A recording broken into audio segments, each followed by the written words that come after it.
দাদাদের সাথেই সারাদিন খেলতাম, আমি বল গার্ল হয়ে থাকতাম।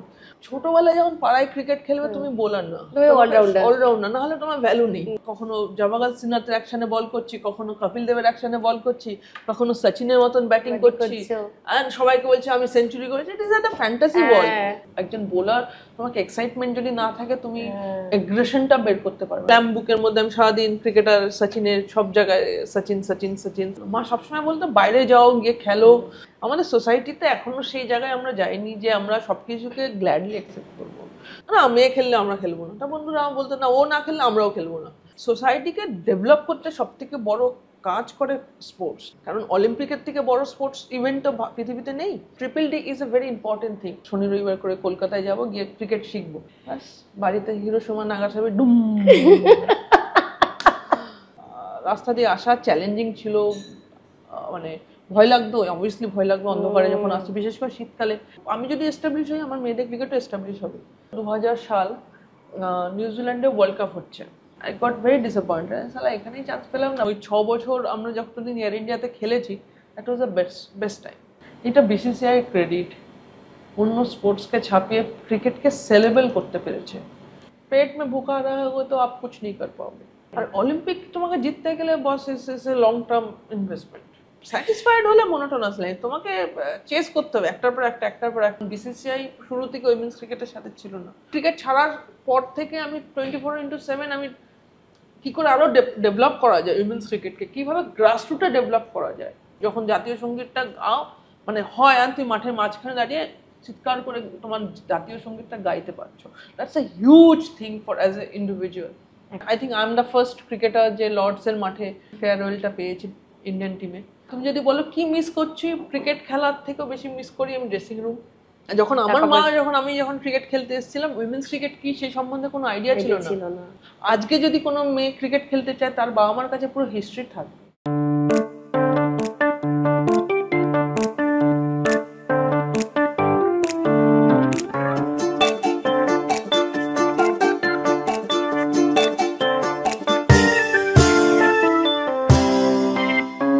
দশভুজা নাশে ভুল তো তার হয়, তার জীবন জুড়ে হাজারো পরাজয়, তবুও তার পথে থামার প্রথা নেই। আগল যায় সরে চলার খেয়ালে, সীমানা ভোলার দুরানা সেই। কপালে লেখা টেখা কিছু নেই, আছে যা তাকে বলে ধক। কপালে লেখা টেখা কিছু নেই, আছে যা তাকে বলে ধক। গল্প জুড়ে তার শুরু হলো আবার বৈঠকে বৈঠক। গল্প জুড়ে তার শুরু হলো আবার বৈঠকে বৈঠক।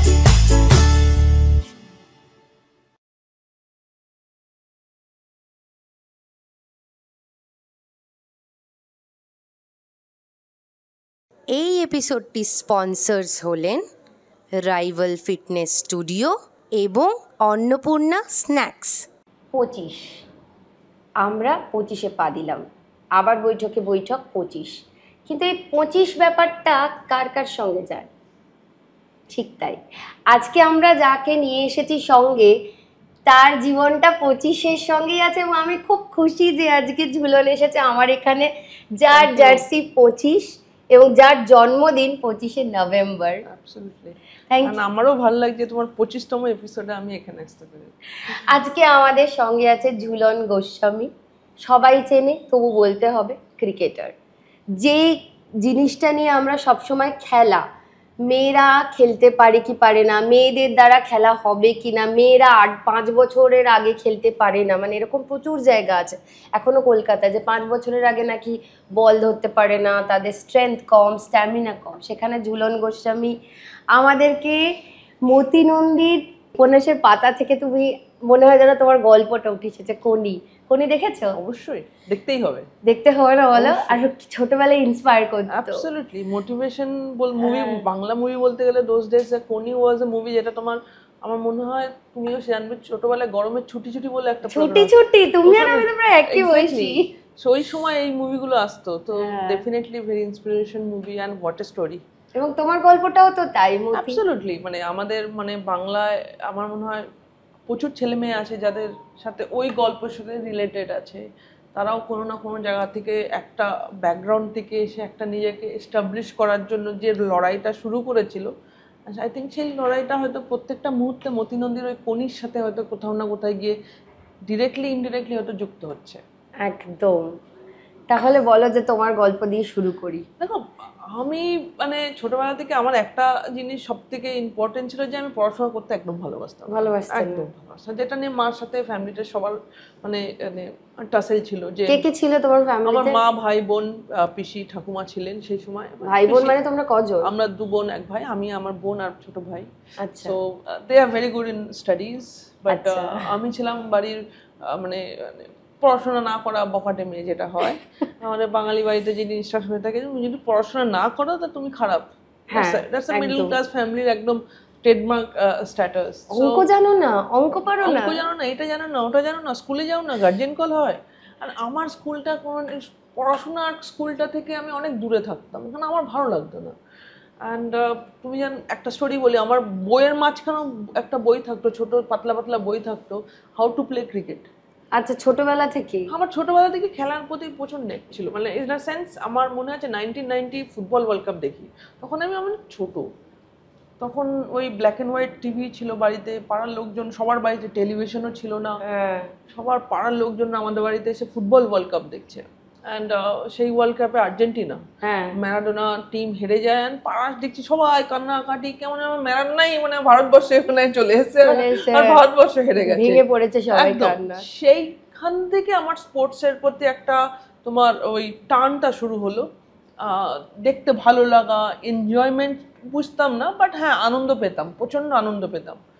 দেন দেয়ার ইজ নো স্পোর্টস।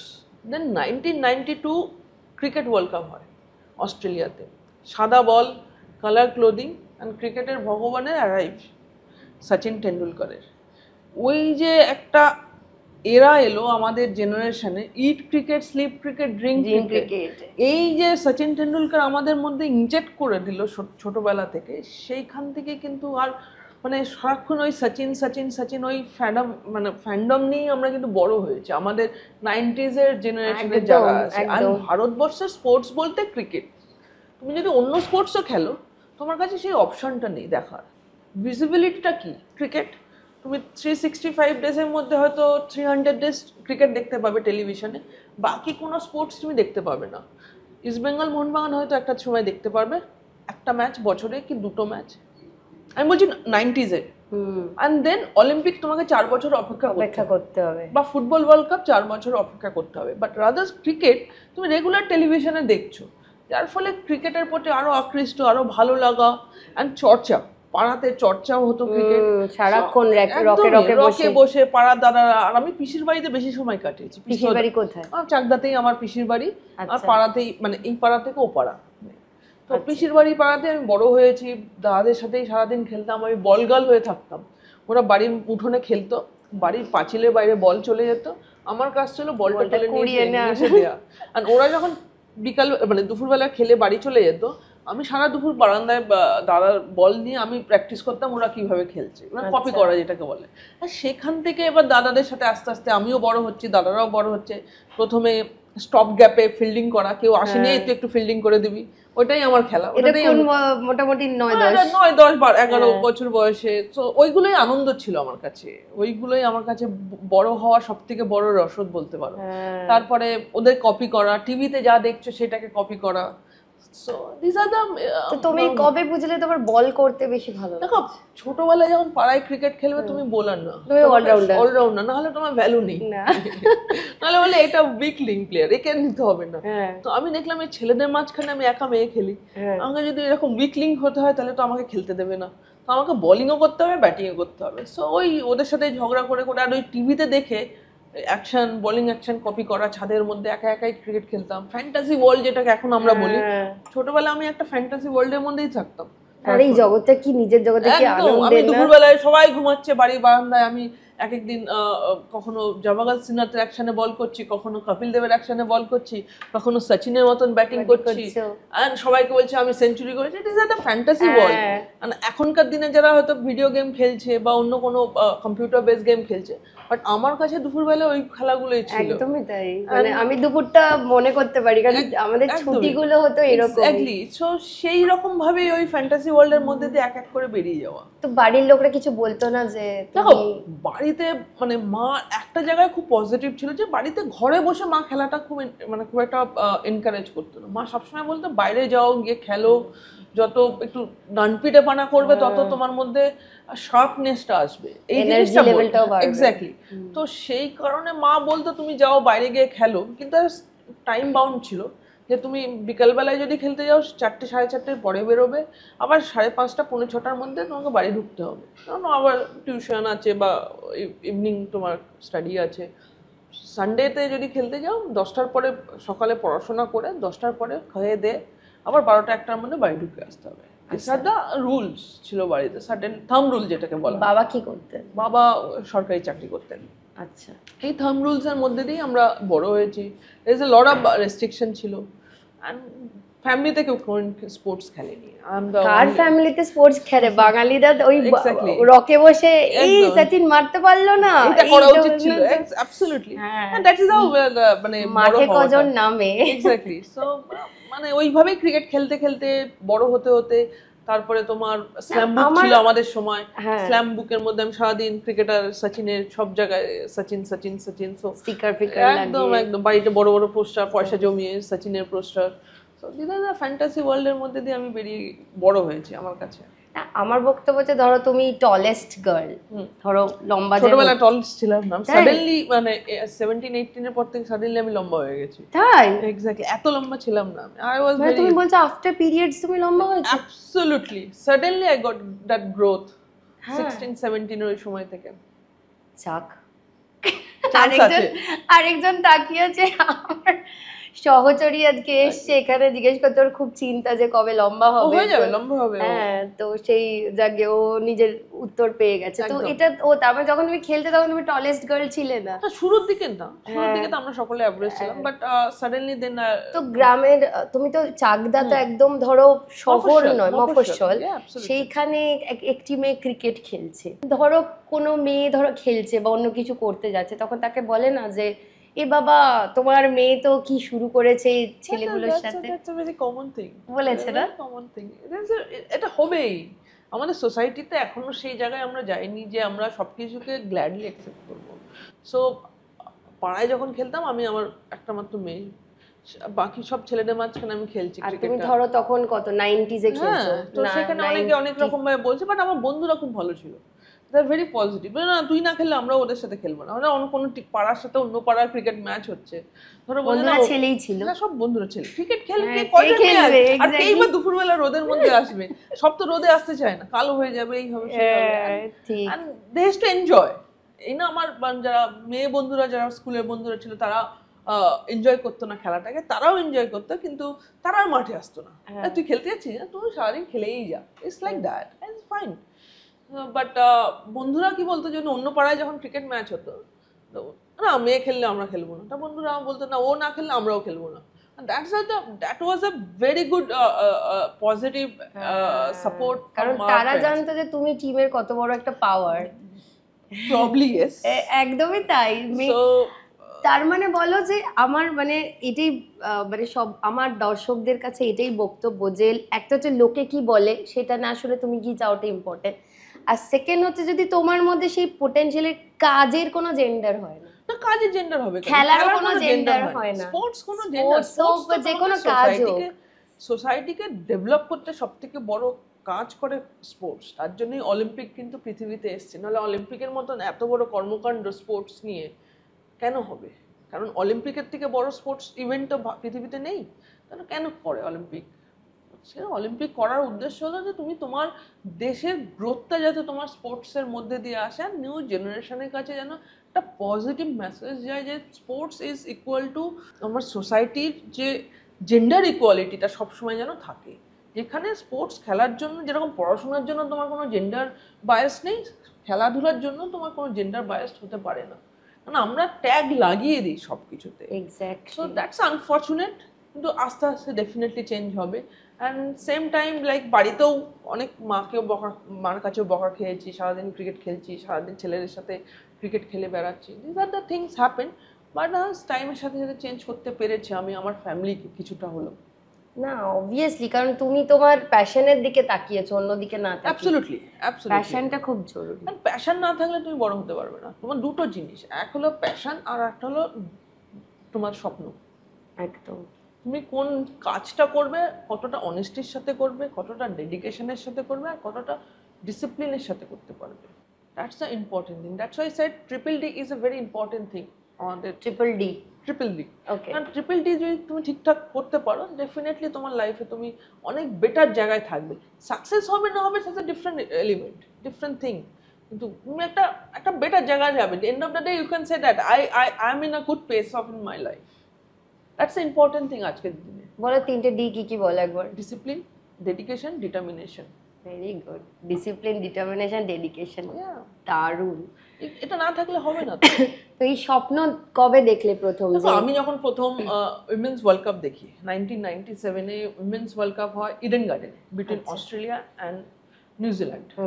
তো গভর্নমেন্ট অফ ওয়েস্ট বেঙ্গল কিছু ওই complimentary free passes all over surround by Kolkata and মফস্বলায় তোমায় ফ্রি টিকিট দিয়েছিল। আচ্ছা। সো ফর্চুনেটলি আমি যেহেতু স্কুলে একমাত্র স্পোর্টস সাথে যুক্ত ছিলাম, খেলতে ভালোবাসি, তো বলছি তুই যাবি? তো একা তো চাকদা থেকে এসে ইডেন গার্ডেনে খেলা দেখা সম্ভব না।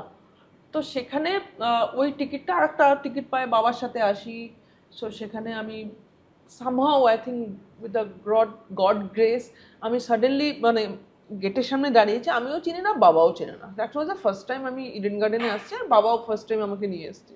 তো মেন গেটের সামনে দাঁড়িয়েছি, একজন বলল আরে তোমরা তো আন্ডার 15-এর, তোমাদের তো বল গার্ল হতে হবে। বাবা বলছে, আমার দিকে তাকিয়েছি, বাবা বলছে এগুলো আর কি? আমিও জানি না। তো বললাম তুমি এখানে চলে যান, আপনি ওখানে গিয়ে বসুন, ম্যাচের পরে আপনি ওকে নিয়ে যাবেন বাড়ি। বলে ঠিক আছে। বাবা বললো যা তুই। আমি মাঠে চলে গেলাম, বল গার্ল হলাম, সামনের দিকে খেলাটা দেখছি ইডেন গার্ডেনে বসে। বেলিন্ডা ক্লার্ক, ফিটজপ্যাট্রিক, মেলানি জোন্স বা ওই সময়কার সুপারস্টার ওই উইমেন্স ক্রিকেটের ডেভিড হকলি, পরবর্তী সময় তোমার নিউজিল্যান্ড ক্রিকেট বোর্ডের প্রথম ফিমেল প্রেসিডেন্ট হন। সো ওরা সবাই খেলছে আর আমি বাউন্ডারি লাইনের বাইরে দাঁড়িয়ে আছি, বসে আছি বল গার্ল হিসাবে। অ্যান্ড এর থেকে আর কি বড় হওয়া, কারণ তার আগে পর্যন্ত উইমেন্স ক্রিকেট সম্বন্ধে শুনেছি, কিছু দেখিনি, জানি না। এইবার ওয়ার্ল্ড কাপ হলো, ওয়ার্ল্ড কাপ ফাইনালে ভিক্টরি ল্যাপ নিচ্ছে Australian team, and it was A full house. Government of West Bengal all over West বেঙ্গলে তোমার গভর্নমেন্ট স্কুলগুলোতে ফ্রি পাসেস দিয়েছে, অনলি গার্লস স্কুলগুলোকে। ওকে। তো যার ফলে ইট ওয়াজ এ ফুল হাউস ছিল, গার্লস স্কুলে বাসে করে সব দূর দূরান্ত থেকে এসছে। দারুণ। অ্যান্ড ওইটা দেখার পর আমি রিয়েলাইজ করলাম, যদি আমাকে স্পোর্টসে মানে প্রফেশনালি নিতে হয়, তাহলে I wanted to play this sports and I wanted to represent my country. But the challenge is now come, because চাকদাতে কোনো মেয়েদের খেলার ব্যবস্থা ছিল না, প্রফেশনাল ক্রিকেট ট্রেনিং সেন্টার ছিল না। দোজ ডেজ চাকদাতে ক্রিকেট সেন্টারই ছিল না। আজকে হয়তো তুমি ওয়েস্ট বেঙ্গলের সব প্রান্তে গিয়ে দেখবে একটা করে ক্রিকেট সেন্টার পাবে যেখানে ক্রিকেট শেখানো হচ্ছে, প্রফেশনাল ক্রিকেট শেখানো হচ্ছে। দোজ ডেজ চাকদাতে ছিল না। তো চাকদা থেকে আমাকে আসতে হবে বিবেকানন্দ পার্কে, যে আমাদের বিবেকানন্দ পার্কে একটাই জায়গায় প্র্যাকটিস হতো শনি রবিবার করে। মিস্টার স্বপন সাধু স্যার উনি করাতেন। সামহাও ওই মাঠে বসে আমি একজন দুজনের সাথে কথা বলেছি, ওরাই আমাকে এই অ্যাড্রেসটা দেয়। কার্ড 2 বাড়িতে যখন বললাম আমি যখন যে আমি শনি রবিবার করে কলকাতায় যাব, গিয়ে ক্রিকেট শিখবো and I want to become a professional cricketer, বাস বাড়িতে হিরোশিমা নাগাসাকি ডুম স্ট্রেট বললো একদম স্ট্রেট ওয়ে পত্রপাঠ, no you can't go. And পাড়ায় ক্রিকেট খেলছো, আমরা তোমাকে কিছু বলছি না, বাট ডাজন্ট মিনস দ্যাট তুমি তোমার কেরিয়ার নিয়ে এইরকম জায়গায় যাবে যেটা পুরো uncertain. Actually they are right, sports is itself is a very uncertainty. You don't know, হাত ভাঙবে, পা ভাঙবে, you don't know you're going to be success or not. অন্য ইভেন্টে তুমি জানো তুমি কিছু না কিছু করে বেরিয়ে যাবে, বাট স্পোর্টস অ্যাবসলিউটলি আনসার্টেনিটির মধ্যে দিয়ে চলে। ইটস আ গ্যাম্বলিং, জিতবে হারবে ইউ ডোন্ট নো, কোথায় গিয়ে তুমি তোমার মানে কেরিয়ার গিয়ে এন্ড হবে। অ্যান্ড সব থেকে ইম্পর্টেন্ট, তখন আমি ক্লাস 10 এক্সাম দেবো, ওই সময় আমি এইসব কথা বলছি, বোর্ড এক্সাম, মানে বাঙালি বাড়িতে বোর্ড এক্সামের সময় এক্স্যাক্টলি, বাড়ির বড় মেয়ে বোর্ড এক্সামের আগে এইসব কথা বলছে, মানে মাথা গেছে, মানে কি করবে, বাবা মা পাগল হয়ে গেছে, ফ্যামিলির লোকরা পাগল হয়ে গেছে। সো 6 মাস ধরে টাসেল চলেছে, যেটা দেবে না, ঘর আটকে দিয়েছে, বোকা দিয়েছে, মেরেছে। পরীক্ষা দিয়েছো? পরীক্ষা দিয়েছি। পরীক্ষা তো আমাকে ফার্স্ট হওয়ার জন্য না না একদমই নয়, পাস করতে হবে, সার্টিফিকেট চাই, সার্টিফিকেটটা চাই, প্রমোট, দ্যাটস অল। হ্যাঁ তো এই নিয়ে চলেছে 6 মাস ধরে, তোমার ফুল একটা টাসেল চললো। And then one day I think আমার ঠাকুমা আমাকে বললো, আচ্ছা ওকে যেতে দাও, ওকে যেতে চাচ্ছে যাক না, 2 দিন যাবে 3 দিন যাবে, এখান থেকে কলকাতায় গিয়ে প্র্যাকটিস করা অতখানি সোজা না, তারপরে আবার বাড়ি চলে আসবে, ইন্টারেস্ট চলে যাবে। ওই ঠাকুমার পজিটিভ একটা শব্দে মা আর বাবার কিছু বলেনি। অ্যান্ড ঠাকুমা ওয়াজ ভেরি পজিটিভ উমেন, মানে দোজ ডেজ হলেও মানে ওনার মধ্যে সবসময় ছিল যে মেয়েদেরকে নিজেদেরকে স্বাবলম্বী হতে হবে, তুমি can't wait for other person to come and help you, you have to be establish by yourself. That's a ঠাকুমার সবসময় এটা পয়েন্ট অফ ভিউ ছিল। অ্যান্ড সবসময় মোটিভেট করতো আমাদের 3 জনকে, বিশেষ করে আমাকে আর আমার বোনকে, এইটা নিজে করো, এটা নিজে করতে হবে, নিজে কাজ করো, কাউকে বলো না। সো সেই জায়গা থেকে যখন কলকাতায় এলাম, প্র্যাকটিস করলাম প্রথম 2-3 দিন। সো চাকদা থেকে তো ভোরবেলায় আসা, I use to take train 5 o'clock, 5টার সময় ট্রেনে ধরতাম, 7টা 7:30টার মধ্যে বিবেকানন্দ পার্কে না এলে স্যার খুব স্ট্রিক্ট। বালিগঞ্জে নামতে? বালিগঞ্জ থেকে অটো করে, বাসে করে Vivekananda park. So Swapan sir was very strict, যে 7:30 1 মিনিটে যদি লেট হতো তুমি প্র্যাকটিস করতে পারবে না। So that was even challenge for me, because train তো আমার কন্ট্রোলে, ট্রেন লেট হয়, আগে পিছু হতেই পারে। সো আস্তে আস্তে আরো তাড়াতাড়ি আমি 4টে 4:30 ট্রেন ধরতে শুরু করলাম, 5টা ট্রেন ধরতে শুরু করলাম। তখন কিরকম সেফ ছিল রাত্রিবেলা আসাটা? মানে তখন তো রাত 4টে 4:30। হ্যাঁ, স্টেশন পর্যন্ত মা আসতো। আচ্ছা, ইনিশিয়াল ডেজে বাবাও আসতো, মা আসতো। I don't know the road and all, R very young age এ 15-16 বছর রাস্তাঘাটে মানে চলতে গেলে প্রচুর আওয়াজ পেয়েছি এরকম ট্রেনে, কোথায় যাচ্ছ এই বয়সে, তোমার বাড়ির লোকদের কাজ নেই, তোমাকে এই বয়সে খেলতে পাঠাচ্ছে, you should focus on study. Cricket, মেয়েদের ক্রিকেট কি আবার খায় না মাথায় দেয়, these are the comments you used to listen, but I feel that those are the comment আমাকে আরো স্ট্রং করেছে মেন্টালি। আমি সবসময় বলতাম ঠিক আছে, আজকে তুমি বলছো, একদিন আমি প্রুভ করে দেখাবো যে মেয়েদের ক্রিকেটটা কি। আমি নিজেকে এস্টাবলিশ করার থেকেও আমি যদি এস্টাবলিশ হই, আমার মেয়েদের ক্রিকেটও এস্টাবলিশ হবে। That was a challenge for me. And তারপরে রাস্তা দিয়ে আসা চ্যালেঞ্জিং ছিল, মানে ভয় লাগতো, অবভিয়াসলি ভয় লাগতো অন্ধকারে যখন আসছে, বিশেষ করে শীতকালটা খুব কষ্টের সময়, কারণ এক তো তোমাকে সকালবেলা উঠতে ইচ্ছা করে না, দ্বিতীয়ত তোমার পুরো অন্ধকার থাকে সেই সময়, রাস্তাঘাটে কেউ নেই, 4টা-5টা কুকুর ছাড়া হাতে ব্যাগ নিয়ে দৌড়াতে হচ্ছে না, কুকুরগুলো পেছন কামড়াতে না আসে, দ্যাটস রিয়ালিটি। সো ঠিক আছে, ভগবান সাথে ছিল, সেটা বেরিয়ে গেছে। বাট হ্যাঁ, I was very dedicated person. I never missed out one practice session. আমি একদিন হয়তো লেট হওয়ার জন্য স্যারের কাছে বকা খেয়েছিলাম, বাকি সবসময় অন টাইম থাকতাম, চেষ্টা করে গেছি সব জায়গাতে। শরীর খারাপ হলেও যেতে? হ্যাঁ, মানে দ্যাটস আ ডিফারেন্ট থিং। ওই জায়গাটা তো আছে, ইস্যু তো আছে, মেয়েদের, একটা মেয়ে যখন থাকবে তার নানান বাধার ওপর দিয়ে যেতে হবে। Initial difficult thing to explain to coach, মানে মেল কোচকে তুমি যখন এক্সপ্লেন করবে what is going on, you are not comfortable to discuss, but he was like a father figure for us. তো খিদ্দা তোমার জীবনে তাহলে উনি? একদম, তো খিদ্দা বুঝেছেন ব্যাপারগুলো আমাদের সাথে, and he was very kind. Honestly speaking, if he was not with us in that time, আমার মনে হয় না আমরা ক্রিকেটার হতে পারতাম। তাই না? ক্রিকেটারও হতে পারতাম না, ভালো মানুষ হতে পারতাম না। উনি ওই রাস্তাটা দেখিয়ে দিয়ে গেছেন। একটু বলো আর একটু। লাইক কতগুলো, যেটা বললাম যে ট্রিপল ডি, যে জিনিসটা আমি বলছিলাম তোমাকে, ট্রিপল ডিটা ওনার থেকেই আমাদের শেখা। ডিসিপ্লিন, টাইমে আসা, ভ্যালু, ছোট ছোট জিনিসকে, সবাইকে নিয়ে কিভাবে চলতে হয়, লোকে অনেক রকম কমেন্ট করবে, কিভাবে সেগুলোকে ইগনোর করে এগিয়ে যাবে, আমার লক্ষ্যটা ঠিক থাকতে হবে, ওই জায়গাটায় কোনো কম্প্রোমাইজ হবে না। দিস আর দ্য ভেরি ছোট ছোট জিনিস, কারোর কাছে কোনোদিন হাত পাতবে না, নিজেকে এস্টাবলিশ করে বানাও, মা বাবার কাছেও হাত পাতবে না।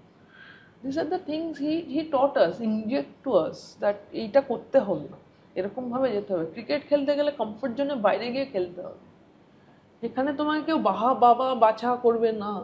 ইটস এ রুথলেস গেম, আর তোমাকে রুথলেস ওয়ে ক্রিকেটটা খেলতে হবে। আই থিঙ্ক এইগুলো স্যার আমায় শিখিয়ে দিয়ে গেছিলো। And I think I am very fortunate that এরকম একজন মানুষের আন্ডারে আমার জীবনের প্রথম ফেজটা আমি ওনার সাথে কাটিয়েছি। আর বড় হয়ে যখন ওপরে গেছি খেলতে, বাইরে বিদেশে যেখানেই যাই না কেন, আমার কোনোদিন অসুবিধা হয়নি কারোর সাথে অ্যাডজাস্ট করতে, because he taught me all those things very young age. মানে মাথা গরম করলে কি করে ঠান্ডা করতে হয়, ধরো মাথা গরম তো হবেই, ইটস এ ভেরি অবভিয়াস জিনিস। বাট আমি প্রচণ্ড এক্সাইটেড পার্সন, কারণ একজন বোলার, তোমাকে এক্সাইটমেন্ট যদি না থাকে তুমি অ্যাগ্রেশনটা বের করতে পারবে না। তোমার কাজ হলো অপোজিশনের সাথে মাইন্ড গেমে তোমাকে আগে যেতাম। আমি বল করে উইকেটটা নেবই, কিন্তু তার আগে তো আমাকে একটা মাইন্ড গেম সেট করতে হবে, কী করে আমি ট্র্যাপটা করে ওকে মানে সেট আপ করে আউট করতে পারবো, কী করে ওকে আউট করবো। তো সেইটা তো আমার প্রিপারেশনে আসতেই হবে। সেক্ষেত্রে রাগ হয়, দুঃখ হয়, বাট আমি নিজেকে ঠান্ডা রাখি বলতে পারো। এইরকমভাবে আমি উল্টো কাউন্ট করি অনেক সময়, লাইক 1999 এরকমভাবে কাউন্ট করি। কখনো গান করতে শুরু করে দিলাম, কিছু কিছু একটা ট্রিক নিজেকে নিজে কুল ডাউন মানে মাথা থেকে ওই জিনিসটাকে সাইড করা। এগুলো কি নিজে নিজেই বার করেছো? মানে over the period of time তোমাকে শিখতে হয়েছে, এগুলো কিন্তু কেউ শেখায়নি আমাকে। আমার দুঃখ হয়েছে, রাগ হয়েছে, ফ্রাস্ট্রেশন হয়েছে, কারোর সাথে কথা বলতে পারিনি। কখনো জিতবে, কখনো হারবে, কখনো হারটা খারাপ বেশি একটা মানুষের জীবনে, হারটা বেশি দেন সাকসেসটা কম। হারের ফেজটা এতটাই লম্বা, সাকসেসের ফেজটা এইটুকুনটি, রেশিওটা। ভালো সময়ের ফেজটা কিন্তু এইটুকু, খারাপ সময়ের ফেজ এতখানি। But what taught us in খারাপ সময়, যে ভালো সময়ের থেকেও বেটার জিনিসটা আমরা খারাপ সময়ের থেকে শিখি, যেটা আমাদের ফিউচারে গিয়ে প্রচুর পরিমাণে হেল্প করে। আর সেটাই হলো আসল শিক্ষা আমাদের কাছে। হার থেকে যে শিক্ষাটা তুমি পাবে, ওই টার্মোয়েলের মধ্যে দিয়ে যা যা জিনিস তুমি শিখলে, সেটা লাইফের প্রত্যেকটা মুহূর্তে তোমাকে হেল্প করবে। কিন্তু ভালো সময়ে তুমি কিছু শেখার জায়গাটা আমরা কম জায়গায় আমরা চেরিশ করি। এক্স্যাক্টলি, যার জন্য খারাপ সময়টা is a very blessings thing. If you don't get that tough time, how do you going to know that what is a good thing? So I think হারাটাও ইম্পর্টেন্ট। মানে আমি অ্যাজ এ ক্রিকেটার আমি হেরেছি বেশি, জিতেছি কম, তাই না? আমি সবসময় বলি, মানে আমি মানে ফেলিওর ज़्यादा দেখেছি লাইফে then success. So that's a way life has been, and that's a way sports তোমাকে নিয়ে যাবে। দ্যাটস দ্য স্পোর্টস, যে তোমাকে ফেলিওরটা দিয়ে এটাকে বলে sportsman spirit. Absolutely, sports person spirit. Sports person, I am really sorry, Yes. Sports person spirit. তো মানে তোমার এই যে বাড়িতে বাঙালি পরিবার বা সবকিছু নিয়ে, তো তোমার খেতে কি ভালো লাগে সব থেকে? দেখো, যখন ছোট ছিলাম তখন তো বাইরে খাওয়া সবসময় ভালো লাগতো। অবভিয়াসলি বাঙালি মানে বিরিয়ানির মধ্যে একটা আলাদা বিরিয়ানি, একদম। আর মাছ তোমার আলাদা একটা টান ছিল। ছোটবেলায় বাইরে থেকেছি বেশি, তো বাটার চিকেন, তন্দুরি চিকেনের ওপর আলাদা ক্রেজ ছিল। একটু বড় হয়ে রিয়েলাইজ করলাম বাড়ির খাবারের থেকে তৃপ্তিদায়ক খাবার কিছু নেই। কিছু নেই বলো। বাঙালি মাছ ভাত হলো অ্যাবসলিউটলি ফেভারিট। মাছই হলো, মানে অনেস্টলি স্পিকিং, মাছ খেয়ে যে জিনিসটা বুঝলাম যে অন্য কোনো জিনিসের সেই স্বাদটা আর পেলাম না বড় হয়ে। বাঙালি খাবার এন্ড অফ দ্য ডে, এত বাইরে থেকেছি, এখন বাড়ির বাঙালি খাবার, মার হাতে রান্না, মানে আশীর্বাদের মতো না। সত্যি তাই। কিন্তু তোমাকে আমি মাছ খাওয়াবো, ভেটকি। চলে এসে সৈকত, এইটা হচ্ছে তোমার আলামুনিয়ার, এটা ভেটকির উপর ফিশ আলামুনিয়ার। যদি আমাদের মাছ থাকে, আমাদের প্রিপারেশন থাকে, এটা হচ্ছে ফিশ আলামুনিয়ার, আর এটা তোমার জন্য এসে অটম ফ্ল্যাশ। Thank you. সুযোগটা কি করে এলো তোমার কাছে যে তুমি ইন্ডিয়ান টিমে চান্স পাচ্ছ? দেখো, প্রথমে তো ইন্ডিয়ান টিমে তো ওরকম চান্স হয় না। প্রথমে আমাকে বাংলার হয়ে রিপ্রেজেন্ট করা, এজ গ্রুপগুলোতে খেলা, আন্ডার 16, 19, দেন সিনিয়র টিম। তো ফার্স্ট ইয়ার আমি 16-এ আমি, মানে অনেস্টলি স্পিকিং আমার ভুল সেগুলো, আমি জানতাম না যে মনসুনেও সারা বছর ক্রিকেট হয়। আমি জানি মনসুনের সময় ক্রিকেট হয় না, প্র্যাকটিস হবে না, আমি আর আসিনি প্র্যাকটিসে। সো ভারতবর্ষে কলকাতায় যে মনসুন হচ্ছে আর সাদার্ন পার্টে যে মনসুনটা লেট, সেটা আমি জানতাম না। I was not aware of that. So আমার প্রথম আন্ডার 16 টুর্নামেন্ট আমি মিস করে যাই বিকজ অফ দ্যাট। কারণ দোজ ডেজ কমিউনিকেশন অতটা ভালো ছিল না, কারণ তখনও ল্যান্ডলাইন ফোন অত অ্যাভেলেবেল না চাকদাতে, মুষ্টিমেয় কিছু বাড়িতে, সেটা একটা বড় ড্রব্যাক আমার কাছে ছিল।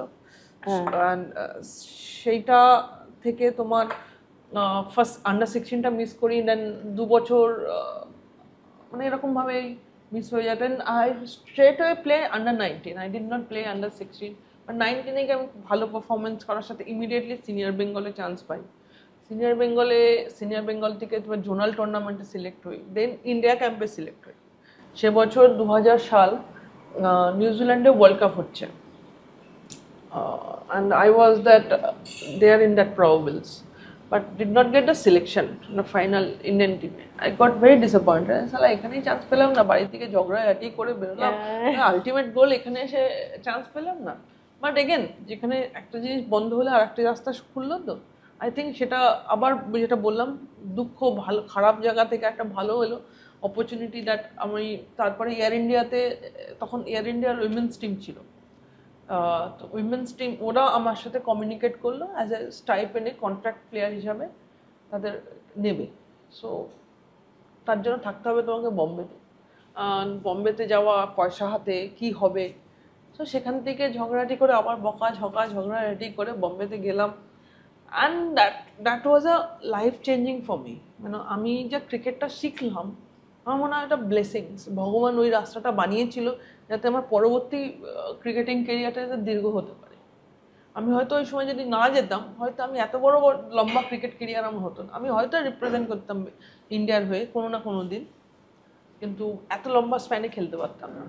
ওখানে গিয়ে আলটিমেট ক্রিকেটটা শিখলাম। এখানে স্যার শিখিয়েছেন খেলাটা, ওখানে শিখলাম প্রফেশনালিজম, কিভাবে প্রিপারেশন নিতে হয়, কিভাবে বড় ম্যাচ খেলতে হয়, কিভাবে বিগ ম্যাচ জেতানোর যে একটা মাইন্ডসেট কিভাবে করতে হয়। কারণ এটা কর্পোরেট ওয়ার্ল্ড, তুমি প্র্যাকটিস করছো, তোমার পাশের নেটে তোমার ইন্ডিয়ান প্লেয়াররা প্র্যাকটিস করছে, তারা এয়ার ইন্ডিয়ার হয়ে সেই সময় ইন্ডিয়া রিপ্রেজেন্ট করতো, তাদেরকে গিয়ে তুমি বল করছো। ছেলেদের সাথে রেগুলার বেসিসে তুমি ক্রিকেট খেলছো।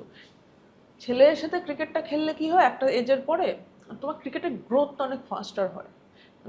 ছেলেদের সাথে যখনই খেলবে, আমি খারাপভাবে বলছি না, দর্শকদেরকে বলছি, তুমি যখন কোনো ছেলেকে আউট করবে বল করার সময়, ছেলেটার ইগোটা হার্ট করে, ও মেয়েটা আমায় আউট করলো, বা কেউ ওকে পোক করবে, এই মেয়ের বলে তুই আউট হয়ে যাচ্ছিস, সে যে লেভেলেই হোক না কেন। তো তারপরে যখন কি হয় কম্পিটিটিভ ক্রিকেটে, সে তার বেস্টটা দেওয়ার চেষ্টা করবে। এতে কি হচ্ছে, তোমার পারফরমেন্স আরো বেটার হচ্ছে। তুমি যদি পজিটিভলি দেখো, আমাকে যখন ও কাউন্টার করছে, তাহলে আমাকে আরো বেটার করতে হবে যাতে ও কাউন্টার না করতে পারে। তো সেই রকমভাবে প্রচুর ইমপ্রুভমেন্ট হয়েছে, প্রচুর ম্যাচ খেলেছি আমি। এখনো মনে আছে আমরা যখন ছোট ছিলাম, মানে আজিঙ্কেও হয়তো ছোট ছিল সেই সময়, আন্ডার 15, 16, ও খেলছে মুম্বাই কোনো কোচিং সেন্টারে, তো আমরা ওদের সাথে ম্যাচ খেলতাম রেগুলার বেসিসে, মুম্বাই কোনো একটা কোনো টিমের সাথে। কখনো শার্দুল ঠাকুর এসে আমাদের নেটে বল করেছে সেই সময়, তখন ওরাও ছোট আমরাও ছোট। That was a competition, healthy কম্পিটিশনের মধ্যে দিয়ে বড় হয়েছি। ওখানটায় গিয়ে বুঝলাম ক্রিকেটটা কি। দেন আফটার 1 ইয়ার আমি যত ডোমেস্টিক টুর্নামেন্টে, সব টুর্নামেন্টে best bowler, highest wicket taker, player of the tournament হয়ে দেন 2002-তে আমি ইন্ডিয়ান টিমে সিলেক্ট হই। And then I realise that yes, মানে আগে না হয় যে এইটা হলো, এটাতে আমি অনেক কিছু শিখলাম। অ্যান্ড ওই জার্নিটা আমার কাছে মধুর জার্নি, মানে জীবনের বেস্ট টাইম। ওই 6 বছর আমরা যতদিন এয়ার ইন্ডিয়াতে খেলেছি, that was the best time, bestest time. কেন এত রকমভাবে এক্সপোজার পেয়েছি আমি, অ্যান্ড এত সুন্দরভাবে আমাকে তৈরি করলো ওরা। I think God was very kind for me. ওই there is a will there is a way, সেটা তোমার ক্ষেত্রে সবসময় আর কি পথ খুলে গেছে। মানে আমার একটাই ছিল যে আমি অনেস্টির সাথে সব কাজ করি। আমার কাছে প্যাশন আর অনেস্টিটা হলো খুব ইম্পর্টেন্ট। এই দুটো যদি না আমি কারোর সাথে কমিউনিকেট করে যদি কথা বলি বন্ধুদের সাথে, আমি যদি ওইটা যদি না পাই, I step back from that place. So আমার কাছে প্যাশনটা খুব ইম্পর্টেন্ট অ্যান্ড অনেস্টিটা খুব important. I give lot of value to those two things. আর ডিসিপ্লিন, ডেডিকেশন এগুলো তো আসবেই। তুমি কোনো কাজ করছো, তোমাকে তো বড় হতে গেলে তোমার ডিসিপ্লিন, ডেডিকেশন থাকবে, কিন্তু অনেস্টি আর প্যাশন যদি না থাকে, সেটা আমার মনে হয় সেই জায়গাটায় না আমি কানেক্ট করতে পারি না তাদের সাথে। So that was A one drawback for me, that আমি খুব তাড়াতাড়ি উইথড্র করে নিই খুব অনেক জায়গা থেকে। অবশ্যই সেটাই হয়। আর তুমি হঠাৎ করে নিজে মানে কি করে বুঝলে যে অলরাউন্ডারের থেকেও তুমি বোলিংটাতে? দেখো মানে বলতে সব পারো তোমার ফাঁকিবাজি- টেন্ডুলকার যেহেতু তোমার ফাঁকিবাজি কাজ বলতে পারো এটা আমার কাছে। তাই? হ্যাঁ, কারণ তখন কি হলো তো বলতো তো, আমরা তো ছোট, সিনিয়ররা প্রচুর বল করাতো নেটে, আচ্ছা 5-6 জন ব্যাটারকে বল করছে, এক একজন ব্যাটার হয়তো তোমার 40 মিনিট 45 মিনিট বা হাফ অ্যান আওয়ার ব্যাটিং করতো। তারপরে গিয়ে মনে হতো ভাই you are drain out absolutely.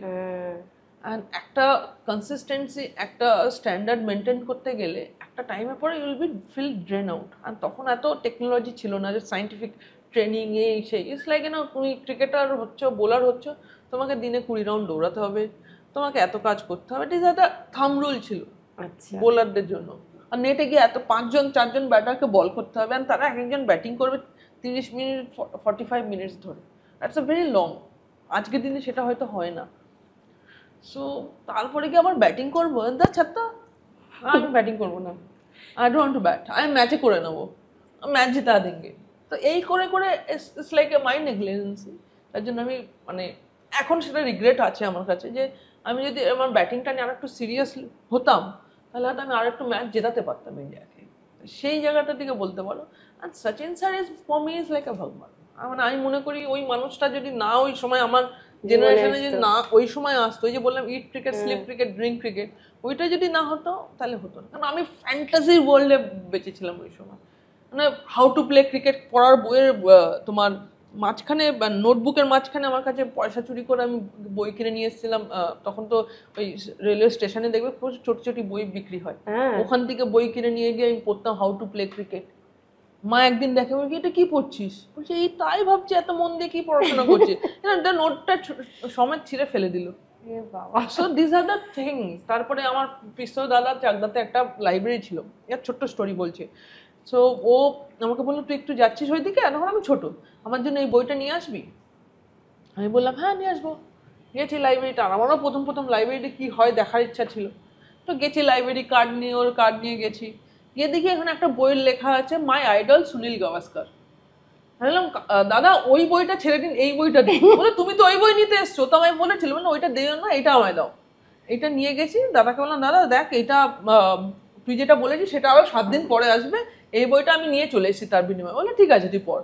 বিকালবেলা ও গেছে, বুঝে তোর বোন এসছে, ও তো ওই বইটা নিল না, বলে যে 7 দিন পরে আছে, বলে ওইটা দিতে হবে না, এটা দাও। সো এরকম ভাবে আমি মানে তারপরে ক্রিকেট নিয়ে পড়াশোনা করি একদম। তারপর স্পোর্টস স্টার ম্যাগাজিন আসতো, স্পোর্টস স্টার ম্যাগাজিনের ভেতরে একটা করে পোস্টার থাকতো, কখনো সাবাতিনি, কখনো Steffi Graf, Monica Seles, Maradona, Roberto Baggio, Sachin Gavaskar, Kapil Dev, এসব পোস্টারে আমার ভরে থাকতো।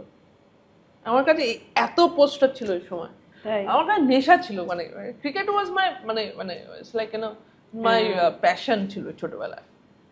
দারুণ।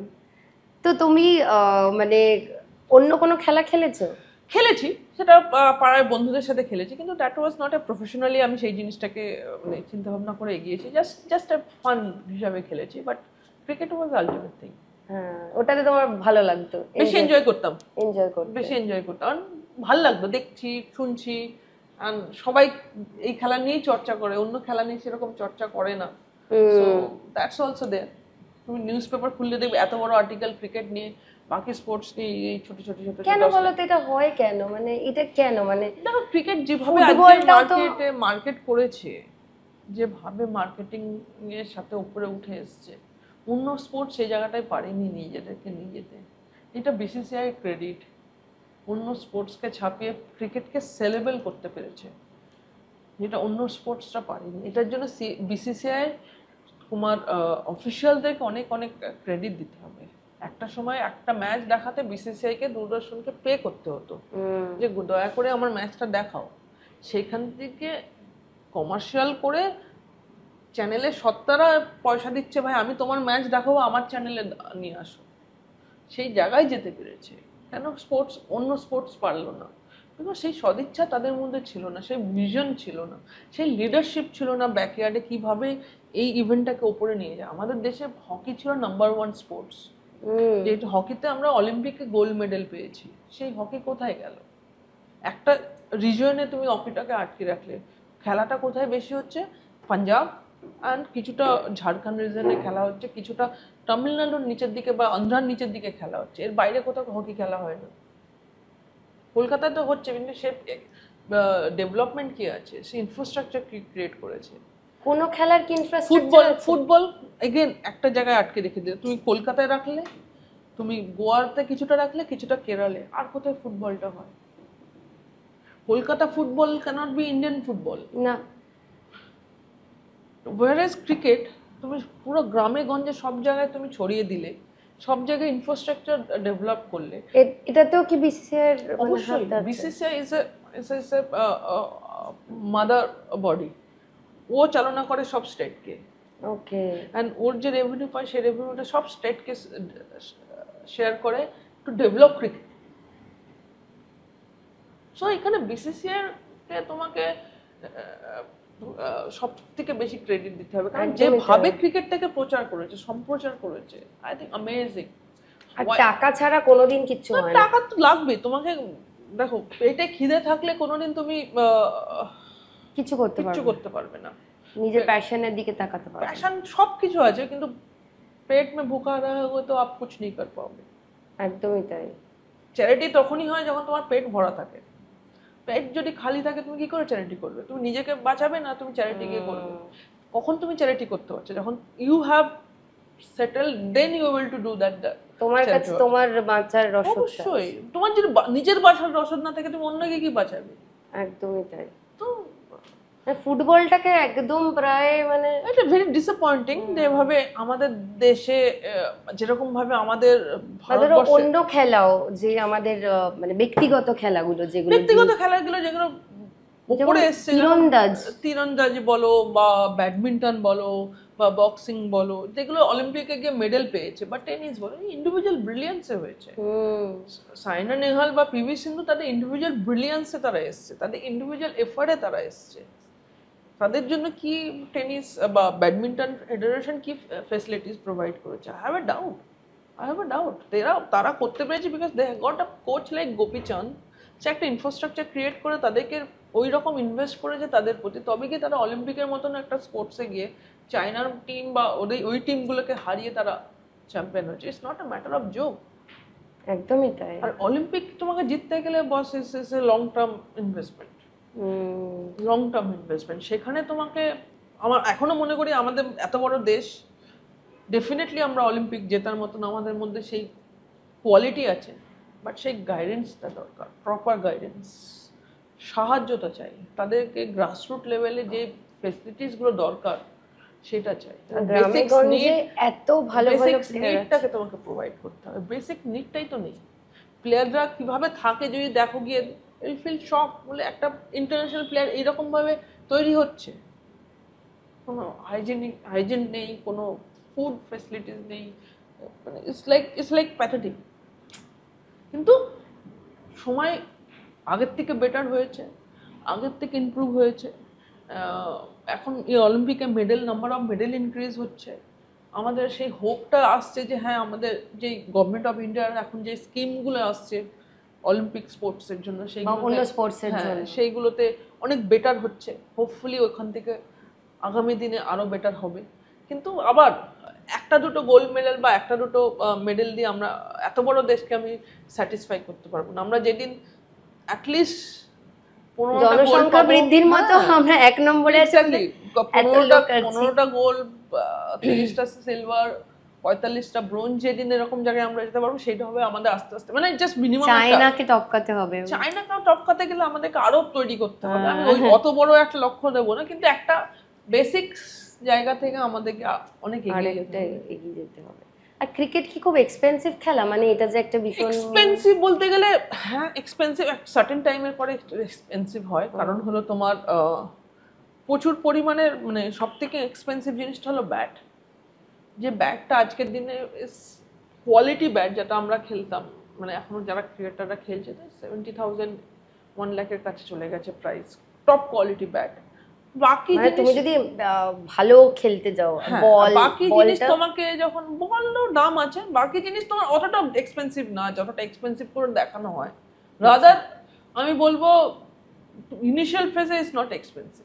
আচ্ছা, একটা লেভেলের পরে গিয়ে তুমি অটোমেটিকলি কিছু না কোনো জায়গাতে কিছু না কিছু ভাবে সাহায্য পেয়ে যাবে। বাট আমার মনে হয় It's not মানে a আমি short বলছি film. সাধারণ পরিবারে যদি কেউ একদম খেলতে চায়, খেলতে পারে। প্রচুর সাধারণ পরিবারের ক্রিকেট ছেলেমেয়েরা আসছে, খেলছে, এগিয়ে আসছে, তারা খেলছে, তারা ভালো করার চেষ্টা করছে।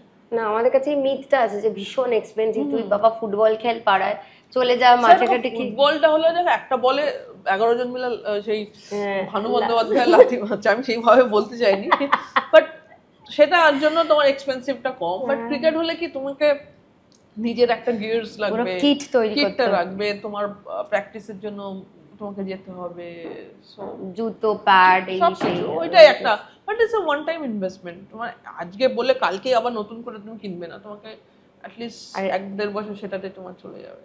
ক্রিকেট খেলার ইনভেস্টমেন্ট এটাই যে তুমি ফিটনেসটাও বাড়াচ্ছ সঙ্গে সঙ্গে। তুমি যে কোনো স্পোর্টস খেলো, যে কোনো স্পোর্টস খেলো, যত তুমি খেলবে তত তোমার মাইন্ড ফ্রেশ থাকবে, তোমার মধ্যে সেই একাগ্রতা আসবে, আর যত একাগ্রতা বাড়বে তোমার কাজে, পড়াশোনাতে সব কিছুতে হেল্প করবে। তোমাকে স্ট্র্যাটেজি বানাতে হয়, স্ট্র্যাটেজি যত বানাবে মাইন্ড তত অ্যাক্টিভ থাকবে, তত না কিছু করছো, that means you are in a right frame.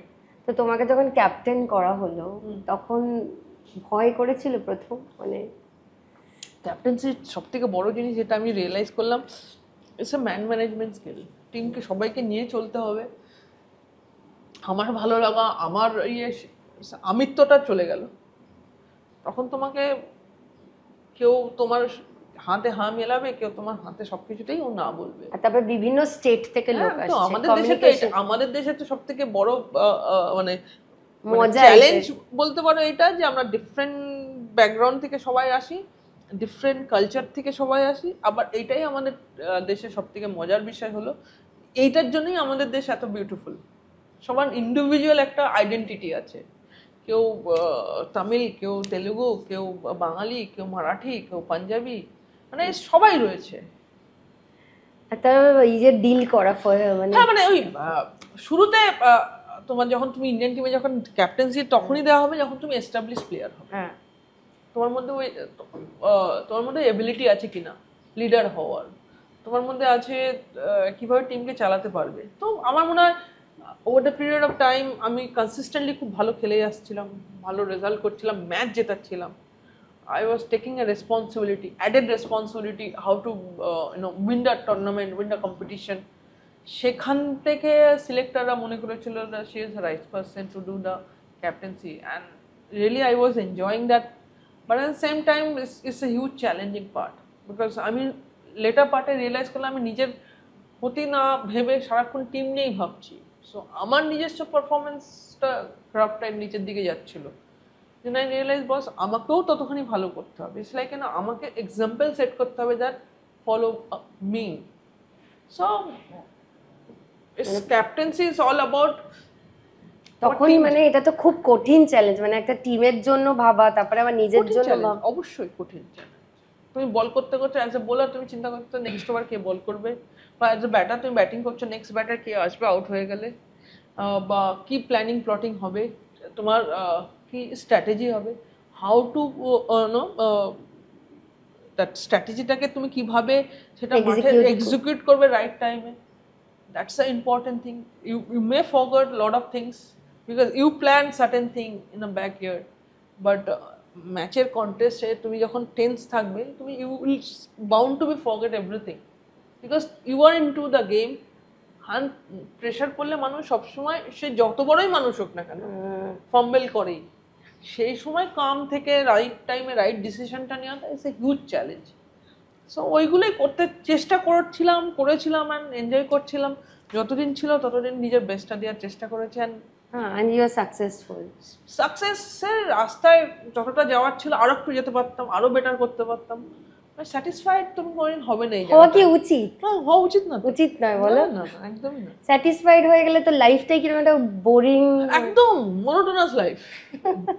Satisfied হলে মোনোটোনাস লাইফ, তোমাকে চেস করতে হবে একটার পর একটা, তোমাকে কিভাবে নিজেকে এনগেজ রেখে উপরে যেতে হবে ভালো কাজে। তারপরে তুমি এতগুলো ল্যাঙ্গুয়েজের সাথে মিশছো, কমিউনিকেশন, তারপরে ধরো তোমার কাছে তখন সোশ্যাল মিডিয়া, ইংরেজি হিন্দির চাপ, তো তুমি কি করে হ্যান্ডেল করলে? দেখো, বাঙালিদের সব থেকে বড় ড্রব্যাক হলো আমাদের হিন্দিটা ইজ এক্সট্রাঅর্ডিনারি। বাঙালি হিন্দি একদম এক্সট্রাঅর্ডিনারি। তো সেটা নিয়ে তুমি সারা জীবন তালি খাবেই। হ্যাঁ, এই নিয়ে থাম রুল হয়ে গেছে, আর এটা তোমাকে অ্যাকসেপ্ট করে কিছু নিতে করার হবে। নেই, আমরা জলও খাই খাবারও খাই। Exactly. ওইটা অ্যাকসেপ্ট করে নিতে হবে। ওরা তোমাকে নিয়ে, বিশেষ করে নর্থ ইন্ডিয়ানরা তোমাকে নিয়ে মজাক করবে, এটা হবে, আর এটাকে অ্যাকসেপ্ট করে নিয়ে এগিয়ে যেতে হবে। আর ইংরেজিটা, আর ইংরেজিটা দেখো, তুমি যদি কনফিডেন্ট হও, তুমি কমিউনিকেট করতে পারো। It's all about communicate. তুমি কি বলতে চাচ্ছ সেটা সেই পার্সনটা বুঝতে পারছে কিনা। Basically it's all about vocabulary. তুমি যত ভালো জিনিস শুনছো, লিখছো, আমি যেরকম লিখে রাখতাম, বা আমি নিউজ পেপার যখন কলকাতার বাইরে তো আর আনন্দবাজার পাওয়া যেত না, ওখানে তোমাকে টাইমস অফ ইন্ডিয়ায় পড়তে হয়, তো ইংলিশ তুমি তার মানে এই পড়াশোনাটাতে জোর দিয়েছি? মানে পড়তাম, যেহেতু আমি নিউজ পেপার পড়তে ভালোবাসতাম, আচ্ছা, তো আমি নিউজটা রেগুলার পড়ি। তো ওটাতেও কিছু যদি ভালো ওয়ার্ড পাই, কিছু যদি না বুঝতাম, তো আমাদের টিমে একজন ছিলেন ইংলিশ লিটারেচারের গোল্ড মেডেলিস্ট, আচ্ছা, সাউথের, পূর্ণিমা রাও। ওনার কাছে গিয়ে বুঝতাম, বললাম দিদি তোমার সাথে একটু আমাকে একটু বোঝাও না, এটাই মিনিংটা কেন লিখেছে। ও আমাকে বুঝিয়ে দিলে, এরকম করে দিয়েছে। বললাম বাবা তোর তো ভালো ইন্টারেস্ট আছে। আমি ইন্টারেস্ট না, এটা পড়ছিলাম, এটা বুঝলাম না কি লিখেছে। সো এর করতে করতে, তারপর কমিউনিকেট করতে করতে, then you start feeling confidence. when you perform well না in cricket field, that's give you a lot of confidence. ওই আত্মবিশ্বাসটা কেউ দেবে না। তুমি অন্যদের চোখেও নিজের রেসপেক্টটা দেখতে পাচ্ছ। মাঠে যদি তুমি পারফরমেন্স করো, সেই যে আত্মবিশ্বাসটা তোমার বাড়বে, সেটা তোমাকে অন্য কোনো কিছুতে পাবে না। আর সেই আত্মবিশ্বাসই তোমাকে বাকিদের থেকে আলাদা করে দেবে। সো মাঠে গিয়ে পারফরমেন্স করাটা খুব important, rather doing other staff. As a performer, তোমার কাজ হলো মাঠে গিয়ে দিনের শেষে পারফর্ম করা। সেই জায়গাটায় কোনো খামতি যেন না হয় বাকি জিনিসের জন্য। সো রেসপেক্ট কেউ দেবে না তোমাকে এই ওয়ার্ল্ডে।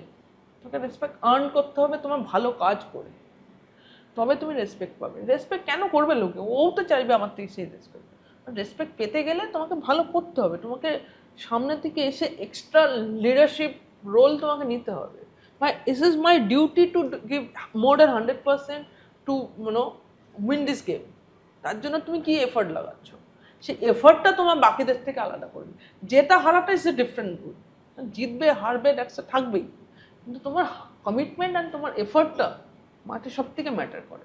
বাট চ্যালেঞ্জ কী হলো, তোমার চোট তো লাগবেই, কারণ তুমি এত এফর্ট দিচ্ছ। আর ক্রিকেট একটা অন্য টাইপের খেলা, বায়োমেকানিক্যালি সব কিছু উল্টো হয়। তুমি দৌড়ে আসবে জোরে, বোলার হলে দৌড়ে আসবে, জাম্প করবে, বডিকে বেন্ড করে আবার অ্যাকশন করবে। It's like a different kind of biomechanic, যার ফলে তোমার এখানে ইনজুরিটা হওয়াটাই স্বাভাবিক, আর বোলারদের ক্ষেত্রে হবেই। সেটাকে কীভাবে কাম ব্যাক করতে হবে, সেটা হলো আসল চ্যালেঞ্জ। আই থিঙ্ক আমরা খুব ফর্চুনেট যারা ক্রিকেটাররা আজকের মডার্ন ক্রিকেট যারা রয়েছে বিসিসিআইয়ের আন্ডারে। বিসিসিআইয়ের নিজস্ব একটা মেডিকেল ইউনিট আছে, স্ট্রং মেডিকেল ইউনিট, যেখানে তুমি রিহ্যাব ফেসিলিটিসটা অসাধারণ, one of the best facilities in the ওয়ার্ল্ডের। সেই ন্যাশনাল ক্রিকেট একাডেমিতে top physios, top trainer, top doctors আছে, যারা তোমাকে কনস্ট্যান্ট মনিটর করছে কীভাবে তুমি ডেভেলপ করতে হবে, কোন মাসেলটা তোমার উইক রয়েছে, এটাকে তুমি ডেভেলপ করলে তোমার ইনজুরি প্রিভেন্ট করা যায়, প্রিহ্যাব, সেইগুলো আমাদেরকে রেগুলার করে যেতে হয়। And that's a tough phase. যখন তুমি রিহ্যাব করছো আর তোমার টিমমেটসরা মাঠে গিয়ে খেলছেন, তুমি যেতে পারছো না, it's very disappointing thing. But ওইটাই যে তোমার কিছু করার নেই, তোমাকে ওইটাই তখন তোমাকে মনোটোনাস লাগবে। রিহ্যাব এক্সারসাইজগুলো, ওই এক্সারসাইজ 2 ঘন্টার এক্সারসাইজ তোমায় করতে হবে, আস্তে আস্তে সেই মাসেল ডেভেলপ হবে, আস্তে আস্তে পেনটা রিলিভ হবে, তারপরে তুমি মাঠে নামতে হবে ফিট টু প্লে। তার জন্য ফিটনেসের প্যারামিটার আছে অনেক, সেই প্যারামিটারগুলোকে তোমাকে পাস করে যেতে হবে, তবে গিয়ে তুমি ফিটনেস সার্টিফিকেট পাবে। আর যতক্ষণ না ফিট সার্টিফিকেট পাচ্ছ, তুমি মাঠে নামতে পারবে না। সো তারপরে যে বয়স বাড়ার সঙ্গে সঙ্গে ইনজুরি থাকবেই। যত বয়স বাড়বে, সব থেকে ইম্পর্টেন্ট হয় যেটা আমরা বলি না, বয়স বাড়ছে, খেলার পারফরমেন্সের গ্রাফ নিচে নামছে, রিজন হলো বডি রিকভার হতে অনেক সময় নেয়। যখন আমরা ছোট থাকি, দৌড়ঝাঁপ করছি, আমরা সবসময় ফ্রেশ, সবসময় energetic. When you are getting older, body আস্তে আস্তে স্লো হতে শুরু করে। হয়তো তুমি মেন্টালি তুমি অনেক কিছু ভাবছো, অনেক কিছু করবো, কিন্তু বডি সেরকমভাবে রিঅ্যাক্ট করে না, কারণ বডি স্লো হয়ে যাচ্ছে। যার জন্য তোমাকে dieting is a big part আজকে modern স্পোর্টসে। Why Virat Kohli has become a superhero at this moment? Because he's super fit. ওই ফিটনেসটা যদি ধরে রেখেছে বলে আজকে বিরাট কোহলি। কনসিস্টেন্টলি 3টে ফরম্যাটে ভালো খেলে যাচ্ছে, কিন্তু সবার পক্ষে সেই ফিটনেস ধরে রাখা সম্ভব নয়। ইটস এ হিউজ থিং, মানে you are giving up everything, but at the same time তোমার ইঞ্জুরিও হবে। সো আজকের দিনে তোমার physio trainer and dietician is a big role play করে। আর তারপরে সাইকোলজি, ধরো এই যে তুমি টিম থেকে বেরিয়ে যাবে কি যাবে না, তোমার চয়েস হচ্ছে, সিলেকশন হচ্ছে, এটা কিছু করার নেই। আমি নিউজিল্যান্ডে লাস্ট ওয়ার্ল্ড কাপ খেলতে গিয়ে একদম ফ্রেশ রয়েছি, ভালো খেলছি, ভালো পারফরমেন্স হচ্ছে, আমরা জিতবো হারছি, সাডেনলি প্র্যাকটিসে নেমে ইনজুরি হয়ে গেল। It's a great 3 side strain, মানে আর একটা যদি হতো তাহলে আমাকে অপারেশন করতে যেতে হতো। সো এটা নিয়েই চলতে হবে। তারপরে আমার পরের ম্যাচে আমার টিম খেলছে, আমি মাঠের বাইরে বসে আছি। ইটস লাইক সময়ই কাটে না মাঠের বাইরে বসে। It's like it's very difficult thing, but accept করতে হবে। মেয়েদের কি সময়সীমাটা কম ছেলেদের? দেখো, it's all about how you prepare. Fitness করাটা তোমার ভালো, তুমি কিভাবে নিজেকে তৈরি করেছো। লাইক মিথালি, আমি আর মিথালি দুজনেই এজ অফ 39 পর্যন্ত খেলে যেতে পেরেছি, কারণ আমরা ফিটনেসের উপর প্রচুর ফোকাস করেছি। যখন সবাই এনজয় করছে বা ফ্যামিলির সময় কাটাচ্ছে, আমরা দুজন তখন এনসিএতে বসে ট্রেনিং করে গেছি দিনের পর দিন। আমাদের কাছে ওসব, আমাদের চ্যালেঞ্জটাও আলাদা ছিল দুজনের, কারণ আমাদের চ্যালেঞ্জ ছিল it's not about establish ourself, it's establish women's cricket in society, যাতে পিপল অ্যাকসেপ্ট করে উইমেন্স ক্রিকেটকে। যে জিনিসটা শুরুতে ছিল, যখন আমরা স্টার্ট করেছি কটা লোক জানতো উইমেন্স ক্রিকেট নিয়ে। আজকের দিনে it's a household name, everybody knows Smriti Mandhana, everybody knows Harmanpreet Kaur, everybody knows Mithali Raj. মানে আমি সত্যি বলছি কি, আমরা যখন ক্রিকেট খেলা আমি দেখেছি মোমেন্টস, তোমাকে দেখে ফার্স্ট আমরা যে এই জায়গাটা আমাদের চ্যালেঞ্জ ছিল, যে আমি ক্রিকেট খেলব, আমারও চ্যালেঞ্জ ছিল। যখন আমি 2007-এ আইসিসি অ্যাওয়ার্ড পাই, তখন ফার্স্ট থিং মাই মা আমাকে বলেছিল, তুই তো অ্যাওয়ার্ড পেয়েছিস খুব ভালো, বাট এমন কিছু করিস যে তোর নেক্সট জেনারেশনের মেয়েরা যেন বেটার জায়গায় যেতে পারে। তোরা যে স্ট্রাগলটা করেছিস, যেভাবে তোরা খেলেছিস, তাদের কাছে যেন রাস্তাটা মসৃণ হয়। প্রথমে হয়তো আমি এটা বুঝিনি মা কি বলতে চেয়েছে, মানে it's hit me after 6-8 months. কি বললো এটা মা, সেটা অনেক বড় কথা বলে দিল। তো ইটস নট অ্যাবাউট মি, আমার নিজের লক্ষ্য নিয়ে আমি এনজয় করছি। What about my next generation, আমি তাদের সামনে কি এক্সাম্পল সেট করছি, তাদের জন্য কি বেটার রাস্তা সেট করছি। আর দ্যাট ওয়াজ আ চ্যালেঞ্জ, কারণ বিসিসিআই শুরু থেকে উইমেন্স ক্রিকেটের সাথে ছিল না। উইমেন্স ক্রিকেট আর বিসিসিআই আলাদা। আচ্ছা, 2006-এ মার্জ হয় women's cricket and BCCI. Women's cricket তার আগে প্রচুর স্ট্রাগল দেখেছে, ফিনান্সিয়াল ক্রাইসিস, গ্রাউন্ড ফেসিলিটিস ছিল না, আমাদের ট্রাভেলিং ফেসিলিটিস খুব বাজে ছিল, আনরিজার্ভ কম্পার্টমেন্টেও আমরা ট্রাভেল করে খেলেছি, টয়লেটের সামনে চাদর পেটে কাগজ পেটে বসে আমরা টুর্নামেন্ট খেলতে গেছি। পোস্ট বিসিসিআই এরা, আফটার বিসিসিআইতে তুমি সব কিছু ভালো ফেসিলিটিস, কারণ বিসিসিআইয়ের কাছে ফিনান্সিয়াল প্রবলেম ছিল না, দে আর ওয়েল এস্টাবলিশ, আইডেন্টিটি ছিল, ভারতবর্ষের সব মাঠ তারা কন্ট্রোল করে, সো তোমার বেটার গ্রাউন্ড ফেসিলিটিস। সো আমাদের women's cricket association of India আলাদা একটা বডি ছিল। আচ্ছা, তো তাদের কাছে ওই ফিনান্সিয়াল ওই সাপোর্ট ছিল না, তাদের নিজস্ব কোনো ইনফ্রাস্ট্রাকচার ছিল না। তো ইট ওয়াজ ভেরি ডিফিকাল্ট টু মানে একটা ট্যুর কন্ডাক্ট করাটা ওয়াজ চ্যালেঞ্জ ফর দেম। যখন মার্জ হয় women's cricket association of India and BCCI, সেখান থেকে কিছু বেটার হয়েছে, travelling facilities, ground facilities, hotel facilities, number of matches বেড়েছে। বাট সব থেকে ইম্পর্টেন্ট ছিল যে উইমেন্স ক্রিকেটের নিজস্ব আইডেন্টিটি ছিল না। ইটস লাইক তোমার বাড়িতে একজন গেস্ট এসে তোমার বাড়িতে থেকে যাচ্ছে, ইটস নট অ্যাকসেপ্টেড। বাট তোমাকে যদি নিজস্ব আইডেন্টিটি বানাতে হয় ওইখানে, তো তোমাকেও সেরকম ভালো পারফরমেন্স করতে হবে, তোমার পাথটা যেন আরো স্ট্রং হয়, সেইটাই আমাদের লক্ষ্য ছিল। আর আমার সেটাই বিশ্বাস ছিল যে আমরা যেই জায়গাটায় নিয়ে যাচ্ছি, ভবিষ্যতে যখন যারা ইন্ডিয়ান টিমে আসবে, তারা যেন সব কিছু বেটার অপরচুনিটিস পায়, বেটার ফেসিলিটিস পায়। আজকে ওয়েস্ট বেঙ্গল সিএবিতে আমরা যখন শুরু করেছি, চাকদাতে কোনো কোচিং সেন্টার ছিল না। আজকে সিএবি ক্রিকেট অ্যাসোসিয়েশন বেঙ্গল প্রত্যেক ডিস্ট্রিক্টে কোচিং সেন্টার করেছে মেয়েদের জন্য। আজকে বাংলার ক্রিকেট এত ভালো ভালো জায়গায় গেছে, মেয়েদের টিম এত কম্পিটিশন ভালো খেলছে, বিকজ আমাদের ডিস্ট্রিক্টের প্রচুর সাপ্লাই লাইন আছে। এইগুলো সিএবি করতে পেরেছে বলে, কারণ গ্রামে গঞ্জের মেয়েরাই ক্রিকেট বা কোনো স্পোর্টসের সাথে বেশি যুক্ত থাকে। তাদের যদি তুমি রাইট দিশা যদি না দেখাও, তাহলে কিন্তু তারা সেই রকম ভাবে নিজেকে এস্টাবলিশ করতে পারবে। একদমই তাই। তো সেটাই আমার লক্ষ্য এখন। কারণ আমি ক্রিকেট ছাড়ার পর থেকে আমি 24/7 আমি কি করে আরো ডেভেলপ করা যায় উইমেন্স ক্রিকেটকে, কিভাবে গ্রাসরুটে ডেভেলপ করা যায়, সেই কাজগুলো আমি করে যাচ্ছি। আর খেলার সময়ও করেছি। উইমেন্স ক্রিকেট ভারতবর্ষের একটা বড় ইভেন্ট যেন হতে পারে, আর সেই জায়গাটাই গেছে। মানে উই আর লাকি দ্যাট যেভাবে উইমেন্স ক্রিকেট প্রোগ্রেসটা হলো, গ্রোথটা হলো, আই থিঙ্ক 2017 ওয়ার্ল্ড কাপ একটা বড় রোল প্লে করেছে। যেভাবে আমরা ভালো খেলে এসেছি, যেভাবে ভালো পারফরমেন্স করেছি, সেখান থেকে ইন্ডিয়াতে ফিরে আসার পর people are accept women's cricket. And after that few প্লেয়ার্সদের নেম ইজ না হাউস হোল্ডিং নেম হয়ে গেছে। সেখান থেকে WPL মতন একটা বড় ফ্র্যাঞ্চাইজি টুর্নামেন্ট শুরু করেছে BCCI, যেখানে ভারতবর্ষের টপ ইনভেস্টাররা তারা এসে তারা টিম কিনেছে, ফ্র্যাঞ্চাইজি টিম কিনেছে। মুম্বাই ইন্ডিয়ান্স, তোমার দিল্লি ক্যাপিটালস বলো, তোমার গুজরাট জায়েন্টস বলো, RCBর মতন টিম বলো, UP ওয়ারিয়ার্স, এই 5টা টিমে সেখানে they spending money to develop women's cricket না গ্রাসরুট লেভেল। তার সাথে সাথে উইমেন্স ক্রিকেটাররাও প্রফেশনাল হয়েছে, ফাইন্যান্সিয়ালি তারা স্টেবল হচ্ছে। এই স্টেবিলিটিটা ছিল না এতটা উইমেন্স ক্রিকেটে। মানে এখন আর কেউ ভাববে না যে আদৌ হবে কি হবে না। এক্স্যাক্টলি, যখন আমার মা আমি যখন ক্রিকেট খেলতে এসেছিলাম, উইমেন্স ক্রিকেট কি সেই সম্বন্ধে কোনো আইডিয়া ছিল না, তার কাছে কোনো হিস্ট্রি ছিল না। আজকে যদি কোনো মেয়ে ক্রিকেট খেলতে চায়, তার বাবা মার কাছে পুরো হিস্ট্রি থাকবে, তার বাবা মার কাছে পুরো একটা ভিশন আছে উইমেন্স ক্রিকেট খেললে কোথায় যেতে পারে। তাদেরকে ওই রিস্কটা নিতে হবে না, যেটা আমাদের বাবা মারা আমাদের জেনারেশনে নিয়েছিল। কি হবে উইমেন্স ক্রিকেট খেললে? একটাই হবে, তুমি একটু ভালো খেলে তুমি ইস্টার্ন রেল বা কোনো রেলে চাকরি পেতে পারো, ক্লার্কে, এর বেশি কিছু ছিল না। That was a big motivation. দুটো জিনিস, এক হলো তুমি ইন্ডিয়ার হয়ে রিপ্রেজেন্ট করতে পারবে, কারণ ইন্ডিয়ার হয়ে রিপ্রেজেন্ট করাটা ইজ এ হিউজ থিং। কারণ জার্সিতে ইন্ডিয়ান নামটা প্রথম লেখা থাকে, তোমার নিজের নামটা পেছনে লেখা থাকে। So you are honour, you are blessed, you are, মানে এত বড় একটা দেশে একজন তুমি সেইখানে রিপ্রেজেন্টটা করতে পারছো। আর যখন জাতীয় সঙ্গীতটা গাও মানে হয়, আর তুমি মাঠের মাঝখানে দাঁড়িয়ে চিৎকার করে তোমার জাতীয় সঙ্গীতটা গাইতে পারছো, that's a huge thing for as a individual. একদমই তাই। And that is the biggest চাওয়া পাওয়ার মধ্যে একটা বড় চাওয়া পাওয়া।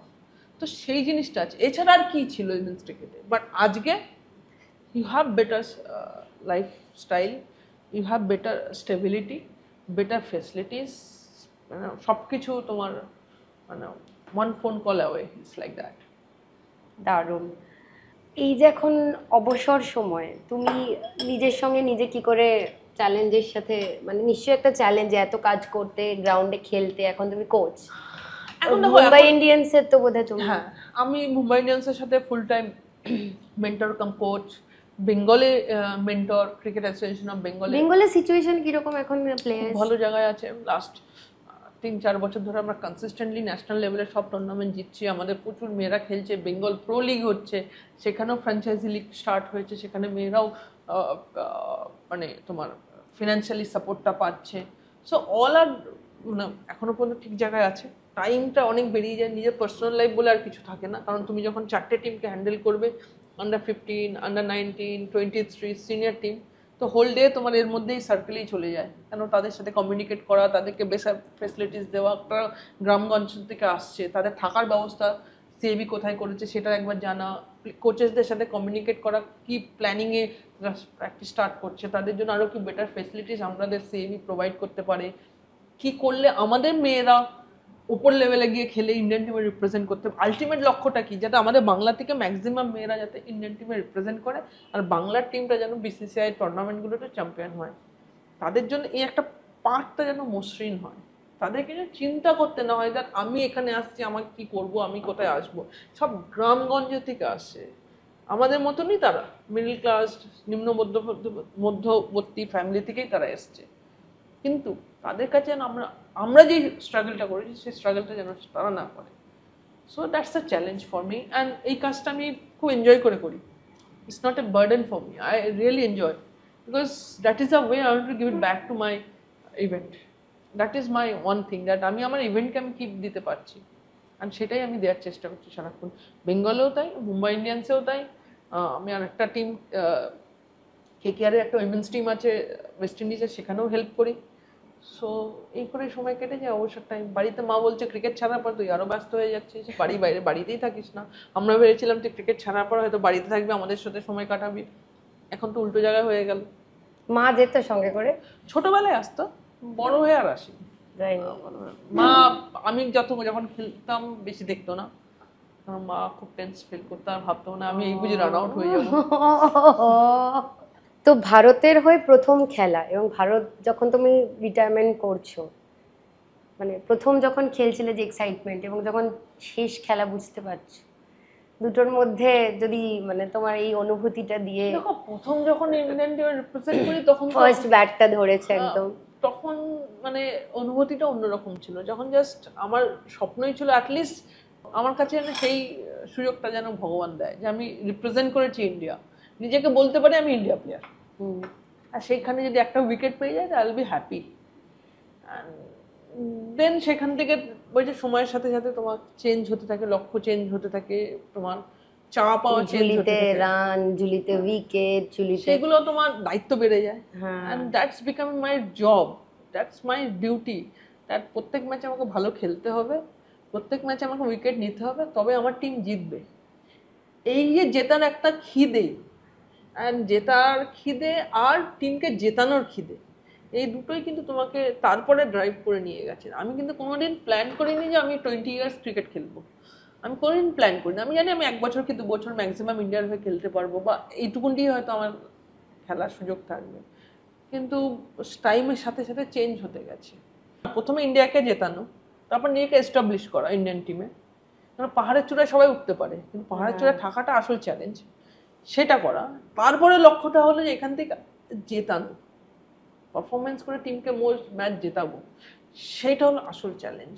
আর সেটাই তোমায় কিন্তু হয়তো লাস্ট 20 ইয়ার্স আমি এটার জন্যই হয়তো ক্রিকেটটা খেলতে হবে, যে টিমকে জেতাতে হবে। আর লাস্ট দিন যেদিন খেলেছিলে সেদিন কি মনে হচ্ছিল যে? It was emotional moment, and I think thanks to BCCI, যেভাবে লর্ডসের মতন একটা মাঠে আমি, I think I am the first cricketer যে লর্ডসের মাঠে তোমার রিটায়ারমেন্ট ফেয়ারওয়েলটা পেয়েছি ইন্ডিয়ান টিমে, and it was a huge moment. Full house Lord stadium, England team থেকে শুরু করে লং রুম একটা লর্ডসে আছে, সেই লং রুমের মাঝখান দিয়ে যখন যাচ্ছি এভরিবডি ইজ অ্যাপ্লয়েড। তারপরে তোমার টিমে অপোজিশন টিম প্লেয়াররা তোমাকে গার্ড অফ অনার দিচ্ছে, অ্যান্ড ম্যাচের পরে টিমমেটসরা কাঁধে নিয়ে পুরো মাঠ ঘুরছে। It is a huge thing. Yes, definitely it was emotional moment that আমি এরপরে আর কোনোদিন মানে সব থেকে প্রিয় জিনিস যেটা হলো আমার ইন্ডিয়ান টিমের জার্সিটা পরে আর মাঠে নামতে পারবো না। হয়তো অন্য জার্সি পরবো, অন্য কালারের জার্সি হবে, কিন্তু সেই জার্সিতে সামনে ইন্ডিয়াটা লেখা থাকবে না, যেটার জন্য আমি চেস করেছিলাম। মানে আমার মধ্যে পেট্রিয়টিজমটা প্রচুর কুটকুটকে ভরা হয়, যেটা আমি সবসময় বলি। সো সেই জিনিসটা আর পাবো না, সেটা আমার কাছে খুব দুঃখের ছিল। But at the same time এখন একদিন আমি নিজেকে অনেক দিন আগে থেকে নিজেকে প্রিপেয়ার করছিলাম যাতে আমি ওই ম্যাচের দিন যেন আমি ব্রেকডাউন না হই, কারণ আমি অনেক 1 বছর আগে থেকে প্রিপেয়ার করছিলাম। It's time has come that আমাকে আস্তে আস্তে রিটায়ারমেন্টের দিকে যেতে হবে। হ্যাঁ, তুমি যদি বলো কি মিস করছি, ক্রিকেট খেলার থেকেও বেশি মিস করি আমি ড্রেসিং রুম। এই ড্রেসিং রুমের মধ্যে সবাই মিলে একসাথে, ডিফারেন্ট কালচারের প্লেয়াররা সবাই মিলে একসাথে হাসি মজাক করছি, সবাই মিলে একসাথে ভালো সময়টা কাটাচ্ছি, সবাই মিলে একসাথে দুঃখের সময়টা দুঃখের সময় মানে মানে ম্যাচ হেরে যাওয়াটাকে আমরা বলি, ওই টাইমটার থেকে কিভাবে রিকভার করব, এই জিনিসটাকে মিস করি। আমি হয়তো মিস করবো না, বলবো না যে আমি বলিং করা মিস করছি বা ম্যাচ খেলাটা মিস করছি, এই জায়গাটা মিস করি যে ড্রেসিং রুমের অ্যাটমসফিয়ার, ড্রেসিং রুমটা কি, মানে ড্রেসিং রুমটা ছিল আমাদের বাড়ি, আমাদের ওইটাই হলো আসল ঘর। বাড়িটা তো একটা জায়গা রাতে শোয়ার থাকার জায়গা, বাট আসল ঘর ছিল আমাদের, যেটাকে বলে না সংসার, ওইটা ছিল আমাদের মানে ইন্ডিয়ান প্লেয়ারদের সংসার হলো dressing room. And dressing room is a different atmosphere, different feelings, সেই ফিলিংসটাকে মিস করি। আর একটা জিনিস যদি বলো মিস করি, সেটা হলো excitement.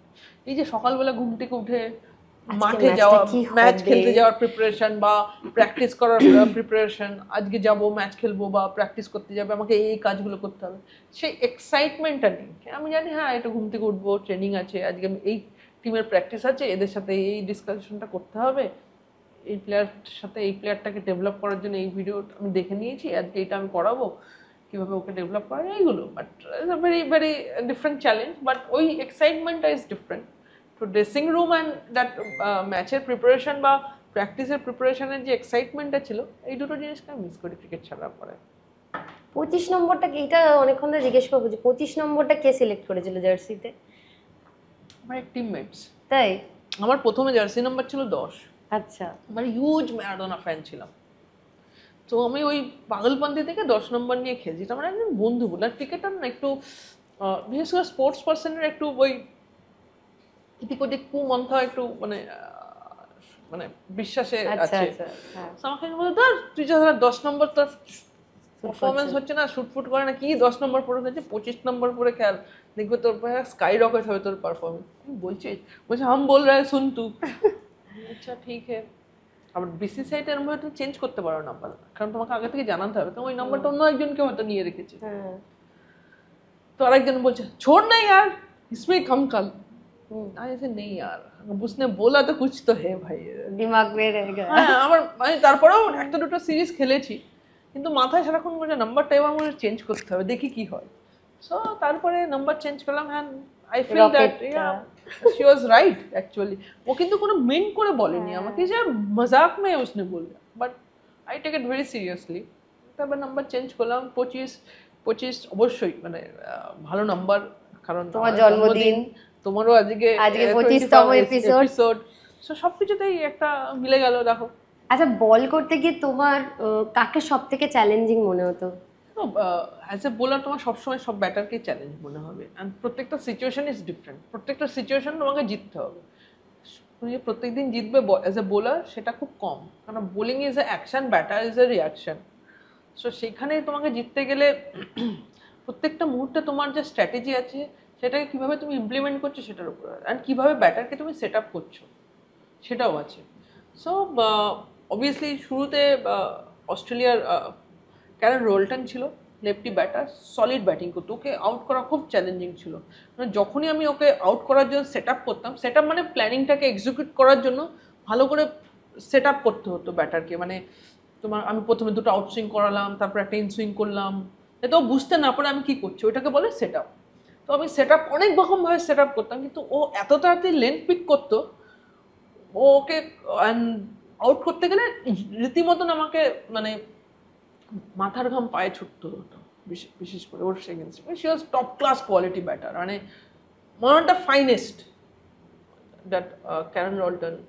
Letter part obviously I was fortunate that Mithali is in our team, we played in a same team, but হ্যাঁ আমাদের টাসেল হতো নেটে যখন ওকে বল করতাম, she is also like that, very অনেক তাড়াতাড়ি লেন্থ, মানে ক্রিকেট বলে যে গুড লেন্থ বলে না, ওই লেন্থটা অনেক তাড়াতাড়ি পিক যারা করতে পারে ব্যাটাররা, তারা এক্সট্রা সময় পেয়ে যায়, বলের লাইনে তাড়াতাড়ি চলে আসে, যার ফলে তাদেরকে আউট করাটা ইজ ডিফিকাল্ট। তারা চট করে আউট হতে চায় না, যেমন সচিন টেন্ডুলকার ছিলেন ওই সময়, আজকের দিনে বিরাট কোহলি বা রোহিত শর্মা, তাদের কাছে এক্সট্রা টাইম থাকে, অনেক তাড়াতাড়ি লেন্থ পিক করে, আর সেটাই হলো practice. Day in day out প্র্যাকটিসটা কি, ওই লেন্থটাকে কত তাড়াতাড়ি তুমি পিক করে পজিশনে চলে আসবে। আর বোলারের হচ্ছে যে এই লেন্থটাকে কি করে, কিভাবে আমি ওকে সেটআপ করে আউট করব, ওর উইক জায়গাটা কি, ওকে আমি কি করে ফাঁসাবো আমার জালে। তো সেটার জন্য তুমি আগে নিশ্চয়ই হোমওয়ার্ক হ্যাঁ অবশ্যই ভিডিও অ্যানালিস্টের সাথে কোনো ডিসকাশন হতো, ভিডিও দেখা হতো, কোন এরিয়াতে ও স্ট্রং, কেউ কভার ড্রাইভে খুব স্ট্রং, কেউ square off the wicket strong, কেউ front of the wicket strong, কেউ ফুল শটে স্ট্রং, সেই রকম ভাবে কেউ ইনসুইং খেলতে পারে না। আবার ওরাও তো নিশ্চয়ই তোমার ভিডিও দেখে তোমার উইকনেসটা, তাদের হয়তো প্ল্যান থাকতো ঝুলন প্রথম যদি ওয়ানডে ক্রিকেট হয় তো প্রথম 6 ওভার ওকে উইকেট দেবো না, ওকে যদি উইকেট না দিই তাহলে আমরা বাকি বোলারকে কাউন্টার অ্যাটাক করে ম্যাচ বের করে নিতে পারবো, এটাই করতো। আর আমার ছিল যে প্রথম 6 ওভারে ওর উইকেটটা নেওয়া, যাতে আমার টিম পরের বোলার যারা আসবে তাদের কাছে যেন একটা প্ল্যাটফর্মটা যেন সেট হয়ে থাকে, তাদের কাছে যেন বেস্টটা যেন রেডি থাকে। সো এই ট্রাসেলগুলোই, এটাই ক্রিকেট। গেম অ্যাওয়ারনেসটাই হলো ক্রিকেট। যত উপরের লেভেল ক্রিকেট খেলবে, তোমার গেম অ্যাওয়ারনেসটা কত ভালো সেটার উপরই ক্রিকেট খেলাটা, অ্যান্ড প্রিপারেশনের ওপর। সো তোমার Smriti Mandhana is very good batter, ওকে আউট করাটা খুব চ্যালেঞ্জিং, মানে she is very good, top class batter, one of the finest. Meg Lanning অস্ট্রেলিয়ার ছিল, অসাধারণ ব্যাটার, ওনাকে আউট না করলেও যে কোনো সময় ম্যাচ বের করে নিত। ইংল্যান্ডের ছিল আমারই এখন মুম্বাই ইন্ডিয়ান্সের coach Charlotte Edwards, she was very good, ও আমাদের এগেনস্টে প্রচুর ম্যাচ জিতিয়েছে, কিন্তু আমার কাছে আউট হয়েছে সব থেকে বেশিবার আমার বলে। এখনও ওর সাথে আমার কথা, আমি এই বেশি কথা বলিস না, আমি তোকে 13 বার আউট করেছি, ও আমাকে বলে আমি তোদের এগেনস্টে ম্যাচ জিতিয়েছি। So this are the banter চলতেই থাকে আমাদের মধ্যে। বাট হ্যাঁ, তোমাকে যখন ওপর লেভেল ক্রিকেট খেলতে হয় তোমাকে ওই ব্যাটারের মাইন্ডসেটটাকে বুঝে প্ল্যানিং করে তোমাকে এক্সিকিউশনটা রাইটলি করতে হবে, কারণ মার্জিন অফ এরা এইটুকুনটি, একটু ভুল ও কিন্তু তোমাকে কাউন্টার অ্যাটাক করবে। আর একবার যখন ও কাউন্টার অ্যাটাক করবে ও তোমায় কখনোই চাইবে না তুমি আপার হ্যান্ডে চলে আসো, ও তখন ডমিনেট করার চেষ্টা করবে। এটাই গেম। তোমাকে সবসময় এমন জায়গায় থাকতে হবে তুমি ডমিনেট করছো, তুমি গেমটাকে কন্ট্রোল করছো, তুমি অন্য কাউকে দেবে না গেমটা যে কেউ কন্ট্রোল করুক তোমার বিহেভে। Same time bowling is like আমাদের কাছে চ্যালেঞ্জিং হলো, আমি অনেক বোলারকে দেখে কপি করতাম, আমার কোনো অ্যাকশন আমি সেরকমভাবে শিখিনি। লাইক স্বপন স্যার এসে যেদিন আমি প্রথম এসেছি, স্যার আমাকে হাইট দেখে বলেছিল যাও বলটা করো, তো উনি বোলিং অ্যাকশন দেখে মানে জেনারেলি মেয়েদের এরকম তো লম্বা খুব একটা বেশি হয় না, তার মধ্যে এরকম একটা হাই আর্ম অ্যাকশন ছিল আমার। সো স্যার প্রথম থেকেই আমাকে আর একটা জিনিস যে কেন তুমি ব্যাটিংটা করোনি, স্বপন স্যারও তার মধ্যে দায়ী, ওই বোলিং করিয়ে করিয়ে ওই অভ্যাসটা করিয়ে দিয়েছিল। সো কপিল দেবকে কপি করতাম ছোটবেলায়, কারণ এছাড়া কেউ ছিল না। বড় বয়সে গ্লেন ম্যাকগ্রাকে খুব ভালো লাগতো, মানে এত কনসিস্টেন্সি লাইন অ্যান্ড লেন্থে বল করতো।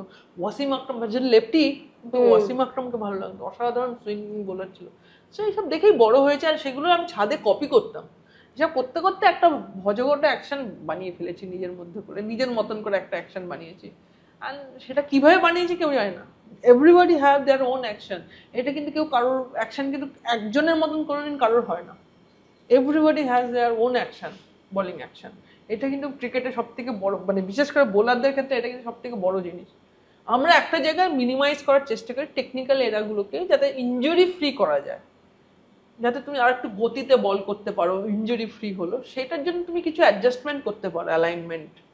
কিন্তু বোলিং অ্যাকশন সবার যার যার নিজস্ব, একদম ব্যক্তিগত, কেউ কারোর মতন না দেখবে। চলো এবার আমরা তাড়াতাড়ি দ্রুত আগুনে ঝাঁপ দিই, একটা র্যাপিড ফায়ার আছে। প্রিয় অলরাউন্ডার? জ্যাক কালিস। মোহনবাগান না ইস্ট বেঙ্গল? ইস্ট বেঙ্গল। আচ্ছা এবারে খাবার, সর্ষে ইলিশ, ফিশ ফ্রাই, ভেটকি পাতুরি, কোনটা নেবে একটা টেবিলে? সর্ষে ইলিশ। ক্রিকেটার না হলে কি হতে, ধরো ছোটবেলা থেকে যদি অন্য কোনো স্পোর্টসেই থাকতাম, আমার মনে হয় না স্পোর্টসের বাইরে বেরোতাম। মানে আর কি খেলতে ভালো লাগতো ক্রিকেটের পরে? ভলিবলও খেলেছি বন্ধুদের সাথে, ফুটবলও খেলেছি, ব্যাডমিন্টনও খেলেছি। It's like a seasonal player. আর কি হবি আছে তোমার? আমার গান শোনার হবি আছে, আমি প্রচুর গান শুনি। আমি মানে আমার খুব ভালো লাগে কিশোর কুমারের গান শুনতে, রবীন্দ্রসঙ্গীত শুনতে। আমার মানে ম্যাচের দিন আমার প্লে লিস্ট থাকতো রবীন্দ্রসঙ্গীতের কতগুলো গান, যে ওই ম্যাচের দিনগুলো তো ওই গানগুলোই শুনতে হবে, ওই নাম্বারেই শুনতে হবে, আগে পিছে হবে না। অ্যান্ড বই পড়তে ভালো লাগে, আমি স্বামীজির বই প্রচুর পড়ি, আই এনজয় দ্যাট। কারণ আমার মনে হয় যে ওই মানুষটা যদি না থাকতো হয়তো আমরা এরকম একটা পৃথিবীতে থাকতাম যেখানে কোনো ভালো আর খারাপের আমাদের বোঝার কম, মানে অস্তিত্বটা খুব কম থাকতো। ওই মানুষটা আমাদের শিখিয়ে দিয়ে গেছে, অ্যান্ড লড়াই করতে শিখিয়েছে। তুমি কে সেটা সবসময় জোরে করে বলো তুমি কে, সেই জিনিসটা খুব দরকার ছিল। অ্যান্ড সিনেমা দেখতে ভালোবাসি। আজকের দিনে তো সব কিছু ওটিটি, সময় কাটানোর বেস্ট জায়গা হলো ওটিটি। বাহ, শেষ তোমার কোয়েশ্চেন। আজকে এই এপিসোডটা আমরা শেষ করব একটা ছোট্ট কেক কেটে, কারণ 25তম এপিসোড আমাদের। দারুণ লাগলো। আচ্ছা তুমি এই প্রজন্মের খেলোয়াড়দের, ক্রিকেট বলবো না, তাদের জন্য যদি কিছু মেসেজ। দেখো একটা কথা বললো তোমাদের সকলকে, একদিনে কোনো কিছু পাবে না, ইটস এ লং প্রসেস, আর সেই প্রসেস দিয়ে তোমাদেরকে এগিয়ে যেতে হবে। অ্যান্ড ক্রিকেট, আমি ক্রিকেটার বলে বলছি বলে অন্য স্পোর্টস হোক, যে স্পোর্টসে হোক না কেন, honesty is important. Honesty and hard work যদি তুমি না করো, you are not going to be establish yourself as a sports person. ঝুলনের জন্য আছে কিছু গিফট ভাউচার, হাটারি গ্রিলসের তরফ থেকে আছে একটা গিফট ভাউচার, ডেজের তরফ থেকে আছে 30% ডিসকাউন্ট ভাউচার। আচ্ছা রাইভাল ফিটনেস এর ইয়ারলি প্যাকেজের ওপর আছে 20% ডিসকাউন্ট ভাউচার। লাস্ট্রাদা ঠিক আছে 30% ডিসকাউন্ট, 30% ডিসকাউন্ট ভাউচার। প্রতিক্ষণের তরফ থেকে 30% discount voucher. Wow, you are too good. আর আমার থেকে আছে, এটা তুমি দাও, 1000% ডিসকাউন্ট। 1000 আমার তরফ থেকে, আর ওইটাকে তরফ থেকে একটা 1000 টাকার ভাউচার। Thank you. সহচরী আজকে সকাল সকাল উঠে চলে এসেছে, খুব এক্সাইটেড। অন্নপূর্ণা স্বাদিষ্টের তরফ থেকে আছে একটা গিফট হ্যাম্পার। Thank you. এটা হচ্ছে ম্যাঙ্গো চিজ কেক। ব্লো করো, তুমি ব্লো করো। ব্লো করো। Lovely, congratulation. Thank you so much. খাইয়ে দাও তুমি একটুখানি।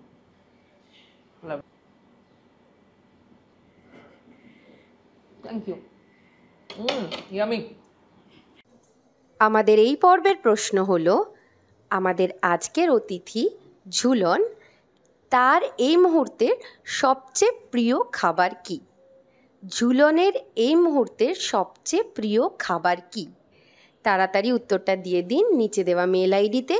এবং আমাদের অনুষ্ঠানটা যদি ভালো লেগে থাকে তাহলে সবার সঙ্গে প্লিজ শেয়ার করুন, আর সবাইকে প্লিজ বলুন সাবস্ক্রাইব করতে। ধন্যবাদ।